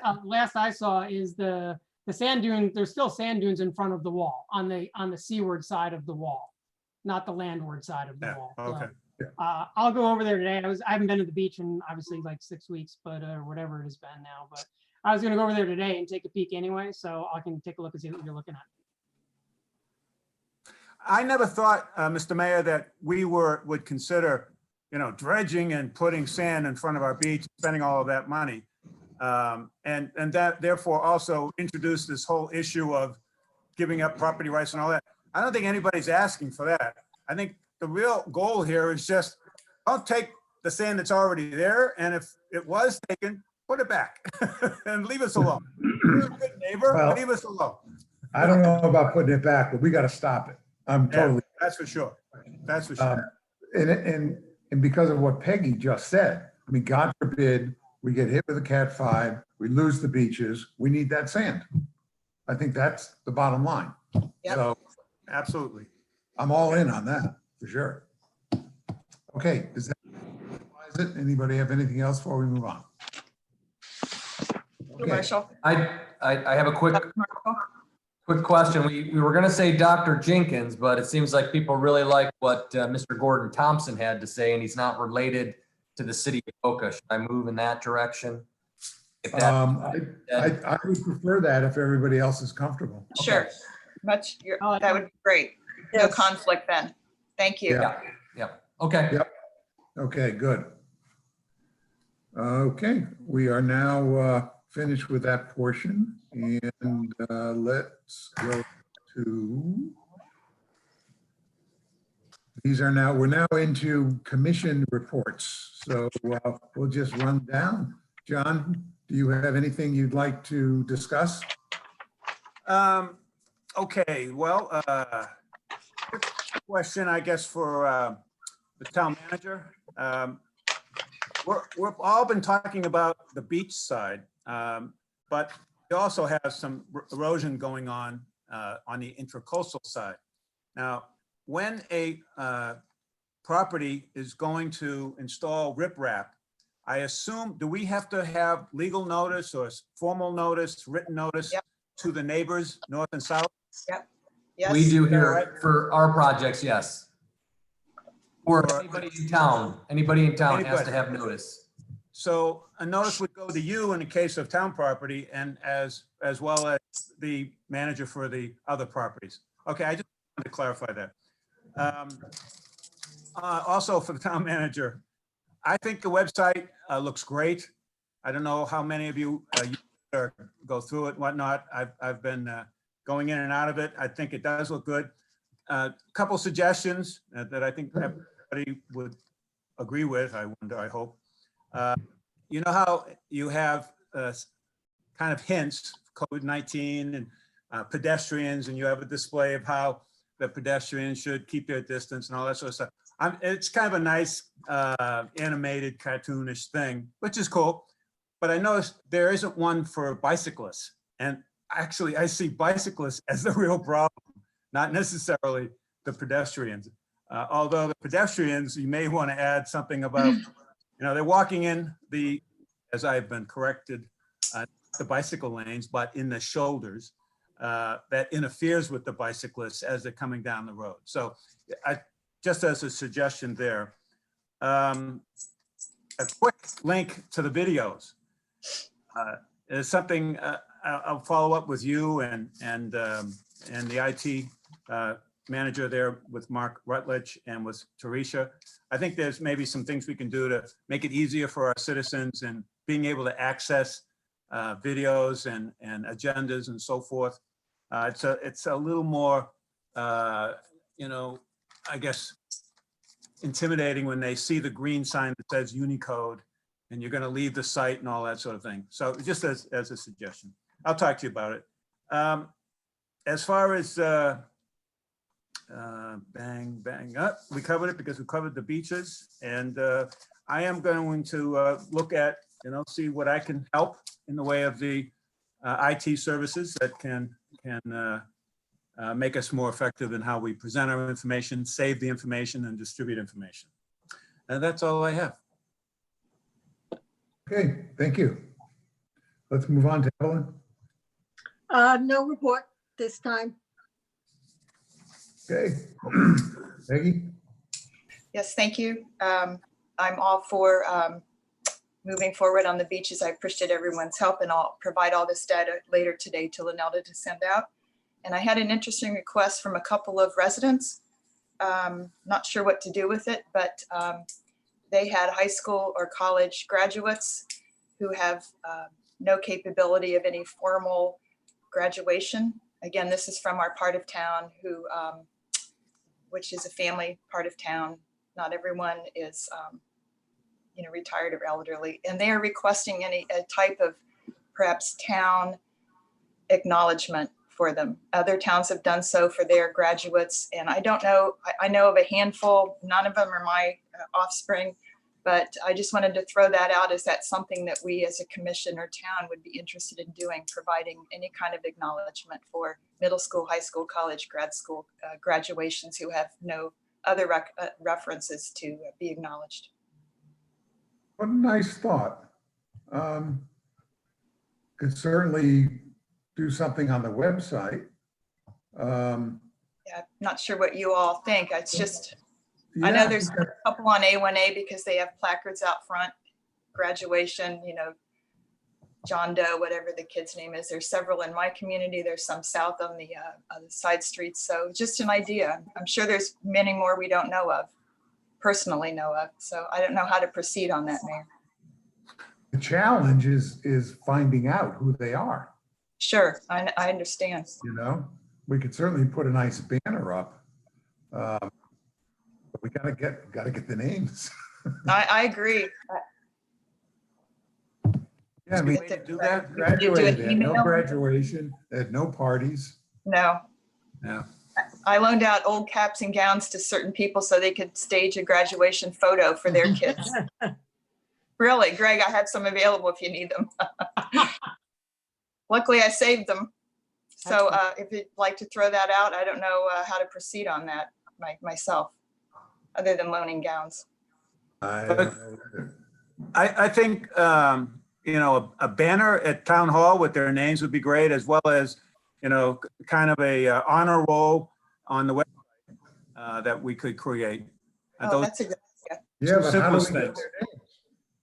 their That's, names? Find out. then the only way is to go to the schools, right? Just ask Yeah. high schools that serves Highland Beach who graduated. Sure, unless Marcia wanted to send an email blast possibly to say, did your child graduate from any, I mean, they even have kindergarten graduates anymore. Yeah, but they may Everyone not be here. They may not be, they may have gone, or I don't know. The point is, could someone just call the high schools and could I ask the town clerk, is that something that one of your staff could do, is call the two high schools? Find out what their grads are and what other grads might there be in our area. We could try, I don't know if the school's gonna release information to us, but we have a lot of private students, private Right. students as well, so it's gonna be hard to. I think it would probably be trying to get the word out and see who would come through for us and just deliver that message, or if you're out for a walk and you see them out in the front yard, you know, get that message out to get that information over to us and see if we can't put a list together and then put a banner up. I think that'd be a nice touch. In your next email to the town, or as you listed, maybe in that as well? Teresia's taking copious notes as we speak. We'll get some. Good, great, You see her at the Teresa. bottom of the screen, right down there. Thank you, Teresa. Well, our email list is very limited at best. How many do we have on the list? Linnell? 800 maybe, 800, It 800, va- 900. it varies because you have several different lists for agendas. We can look it up and let everyone know. Well, let's take a shot at the email and see what kind of response we get. In the email, let's ask people to ask their neighbors. Exactly. That'll, yep. Also, Mayor, once we get a banner up, perhaps we could add names as people drive by and see the banner. If they were unaware that we were doing such a banner, they might say, I have a child to add. That might work. It's a lovely thought. Let's take a shot at it. Sure. Anything else, Ben? No, sir. Thank you very much. Okay, Greg? Nothing to report besides the sand numbers that I gave on this call. I'm sending it to Marshall right now in a little sheet and then. he Great, can forward it great. around to everybody. Okay. Did you get a chance to get together with Matt and take a look at our I situation? have reached out to him twice. I have not been able to pin him down to chat on it. So Marshall, maybe if you want to help me out a little bit, I'll I'm give getting on I'll the give you front an line update. harassing him. I'll give you an update. He's working on it. I'll give you an update. Perfect. Okay, great. Yeah, he hadn't come back to me or anything, so I didn't even know if he was working on it or not. Yeah, he's waiting for calls from Tallahassee. Seems to be the big roadblock. For calls from Tallahassee. SRF. Well, if you want, I can No, jump. no. All I asked him about was for all of our existing loans, let's go through them so we can see if there's anything we can refinance and save money on. That was Exactly. it. We're trying to figure out because the instruments that we have on our records don't indicate that you could, if there's payment penalties, can you refinance because they're held by the state? Understood. I'm sorry. I didn't understand what Entity. you were talking about. Yeah, so we're waiting for them to give us an answer to say, can we? Because there are, the promissory note, we have some, but there's a penalty in the promissory note that Matt found. So he's going to get back to, he just wanted to get Tallahassee's response. So we know what to do with the SRF. And if there are certain penalties or it's a really unique instrument on the Bank of America loan. I don't want to speak out of tune because it was a brief conversation I had with Matt yesterday on this. That if we go to refinance, we have to pay back the lost benefit or value that those that held it longer, and it's got a reverter clause. Leave it to the financial loan experts, but we're trying to pull all that together so we can get that information to you so you can see what those options look like, or if we even have the right, especially under the federal loans, to reach them. Because I started my career in that program at the state of Michigan, so it's a federal program, and they do have certain limitations that the state would have to initiate the refinancing, and potentially some of this COVID outwash in the federal government world or sphere, if you will. There may be something that's coming down the pipe where they would look to do that or do loan forgiveness, understanding the ability to provide governments to help themselves a little bit because of lost revenue. So there's probably some federal stuff coming. When you see these bills worth trillions of dollars and they're 380 pages, there's something always tucked in that the federal loan for infrastructure program has a loan forgiveness if you qualify and ask, but no one ever advertises it. So maybe something might come out of that, but he's promising, he's sent emails, he's sent calls. We're trying to get Tallahassee on that last piece. If you want, I can have him give you a call with just what he has to date. That way you don't feel like you're in limbo as well. That's not fair to you either. So No need. I actually hadn't heard back from him, so that's a good update. And when he's got it all, then we can sit down and go through it. okay. With all the COVID money that's floating around out here now. Yeah. Instead of measuring things in millions and billions, they're now in trillions. You may find something. There's Great. always money dangling somewhere. Wow. Okay, thank you. Anything else, Greg? Nope, that's it. Okay. I just have a couple of questions for Marshall. Where do we stand on the pipes? Any progress? What, oh, the sanitary sewer televising. Yes, yes, yes. Yeah, yes. so we got that contract back from Glenn that is with the contractor now, and they're going through the execution process. That usually takes a little bit of time. I think we sent that out last week, Linelda. Think so. Yeah, think it was- so we should have that soon, and then we'll try to coordinate that because summer low flow period is the best to televise. So we will, Pat and his team will get that thing, he's waiting to get that contract in hand and then coordinate it. So we're en route. Any guesses to when they'll start actually examining the interior of the pipes? July.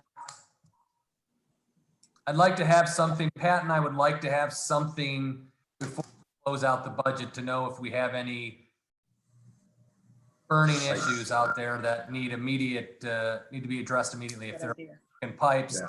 seams, laterals that are clogged that maybe need to get action immediately that we need to plan into our capital budgeting. So he's kind of circled that on his current budget as far as what number do we placeholder if we don't have the numbers, or we'd like to get that project done along with our, we're reaching out to, I guess this kind of gets into my report, but the well cleaning that we're doing on well 8, we're waiting for that contractor to come in because we got to close down parts of the parking lot to do that electrolysis to the well. So we'd like to get all that stuff done, push these projects forward. But we're just waiting for them to sign it. Takes a little bit of time. It seems to be everything's taking a little bit longer, but we're on, just taking a little bit longer. Yeah, all right, gotta push it. I assume you're going to update everybody on budgeting in your report? Sure. Okay. A little bit update. Yeah. Okay, let's move on to Glenn. Well, I think you all are aware of the recent orders that the county entered, reopening beaches and, lessening some of the other restrictions. So unless you have questions about that, that's really the main report. Anybody have anything for Glenn? Once, twice? Thank you, Glenn. Welcome. Marshall? Yes, beaches are open. So part of our Yay. telephone calls off our plate. To our residents, enjoy carefully, please. I sent that message out yesterday. I just want everyone to know that as you re-engage the community and those restrictions are relaxed, just, be a little bit cognizant of yourself in social spaces and take the necessary precautions. But things are open. More options to move about the community are there. Movement onto the beaches, just small groups, 6 feet apart, should be fine. If you're seeing anybody that doesn't belong here, people trying to sneak onto our beaches or this or that, I don't know if that's going to be an issue starting after Memorial Day when Broward opens up. Just let us know. Chief Hartman's on it, kind of going out doing beach patrols, just trying to make sure people are reminded just to keep crowds to a minimum and keep your appropriate spacing. With that, Glenn, go to our website. We have everything for all of our residents. If you want to know anything about an executive order, they're all posted on our website. You can go get the details that you want.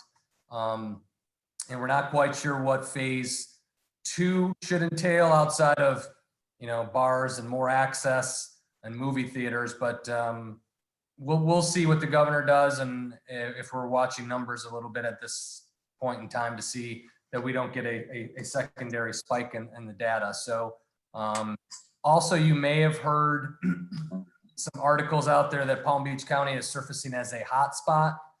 I think that's because we've increased the volume of tests, and we're testing into areas of the county that previously hadn't been tested. That being out in the Glades area has really jumped up or spiked recently because we're finally getting the test mechanism and testing procedures and access out into the Belglade, South Bay, Pahokee, Canal area. So we're really getting out there as a county and testing that. I know the county commissioners put in some task force to get out there to really get a handle on the numbers. The South Bay Correctional Facility has had a spike in numbers. and that's mostly messaging. So they're working on some new messaging. So potentially farm workers and stuff feel comfortable getting the tests, that this isn't government out to get them, that we just want you to get tested so we know what that spread is. So that's what you're going to see or hear on the spikes in Palm Beach County is our western reaches. We're finally getting folks to take those tests. On our budget, we're well into our budget season here. As I indicated at our last meeting, department heads are responsible to get their initial drafts to me by the end of the month. And then Matt and I will begin to pour through that data. We're also waiting. The property appraiser is going to be providing us some estimates on market growth or contraction based on their estimates that we get every year. That's going to come, I believe, next week. So I'll begin to see what that might look like on revenues this next fiscal year, what we're going to be planning for.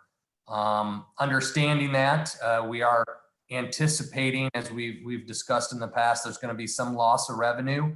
I don't know that it'll be as dramatic of a loss that you see in other larger communities that depend on a larger commercial and industrial space, retail space to provide and generate revenue. So we're a little bit more insulated in that, but we are going to experience it, especially interest earnings is one area. Again, even if our growth doesn't decline, a slower growth does create some issues for us because our expenses continue to grow at some rate. And if we're not at a matching growth rate, we have to find a way to fill that gap. And we've gotten into some financial modeling in the 5 years. Hopefully we'll be getting that out to you.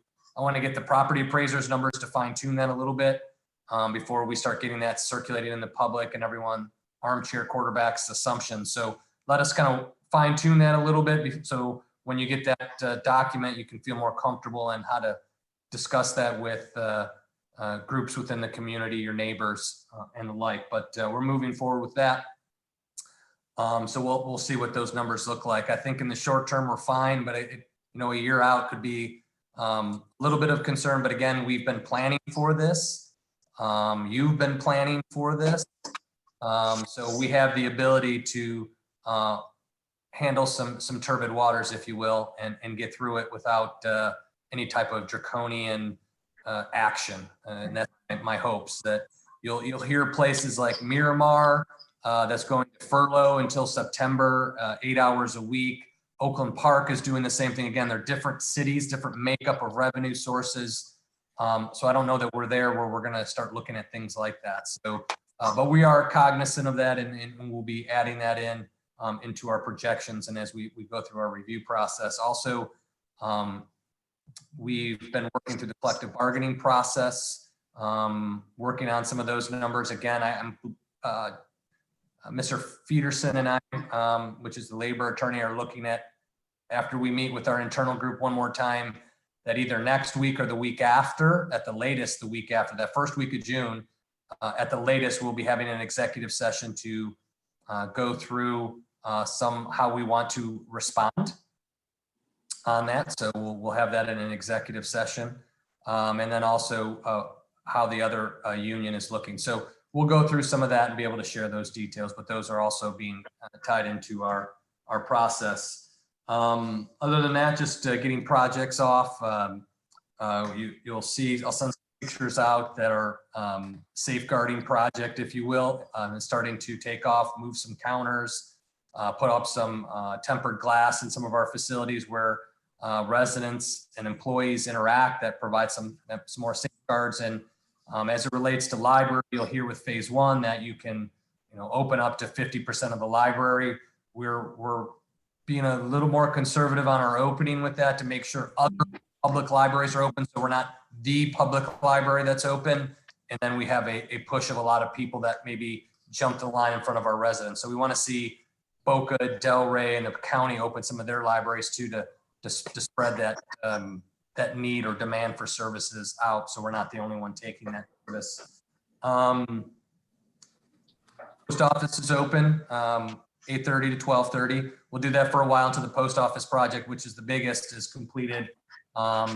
we redid all of the counter space there and have some, so you can have this concept you hear out there, contactless interaction. We're going to have something like that available in the post office to, for the postal clerk and our part-timers.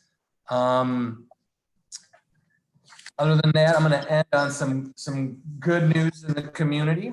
Mr. and Mrs. Burrill at Seagate, providing some thanks to Lois and the library staff for helping them over the year with getting access to books and other materials in the library. Mr. Burrill has some visual impairments, and we helped move them through that. So to Lois and her team, great work. Officer Simple and Officer Reese. A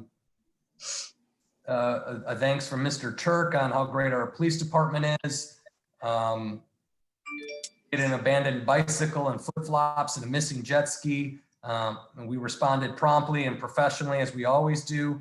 Also, Mr. Simple on several occasions to state that his 13-year-old son is always commends their friendship. So we're building relationships within the community. So Officer Simple and Officer Reese, thank you. Officer Miller, in January, a thank you from Mr. Griffin, the help provide on a fallen injury. So thank you, Officer Miller. And then Officer Schursty in January, Ms. Dorrit Sacrapante came to the police department for some documents and amazing, in quote, service. So thank you to Officer Schursty. So again, even in COVID, great service continues. Our police department is here. Our employees are here. Again, seriousness and purpose that they have in providing these services and working hard for you every day. So I'd like to thank all of the employees for their continued commitment to the community. Second to none, world class. So with that, I have no other comments. Mr. Mayor, Yes. question. Town manager, I know certainly for me, crosswalks is not a priority. But where exactly is the status on crosswalks? I put that down the list, but it's still there. Crosswalks. Just kidding, no.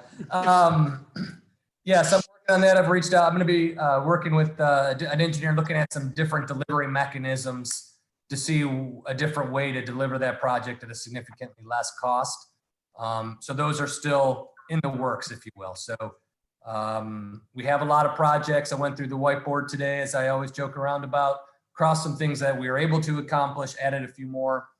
Work is still here, and we'll be getting to that shortly. And I hope to have an update, a little more insights at our next meeting or before then, and I'll send the report out.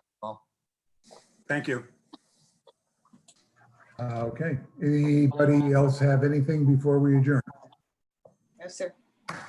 Nope. Okay, it is 3:40 and we will adjourn. Thank you all Thank and stay safe. Thank you, Yes. everyone. Okay. All right. Bye-bye now. Okay. Well done. Good meeting. Thank you very much.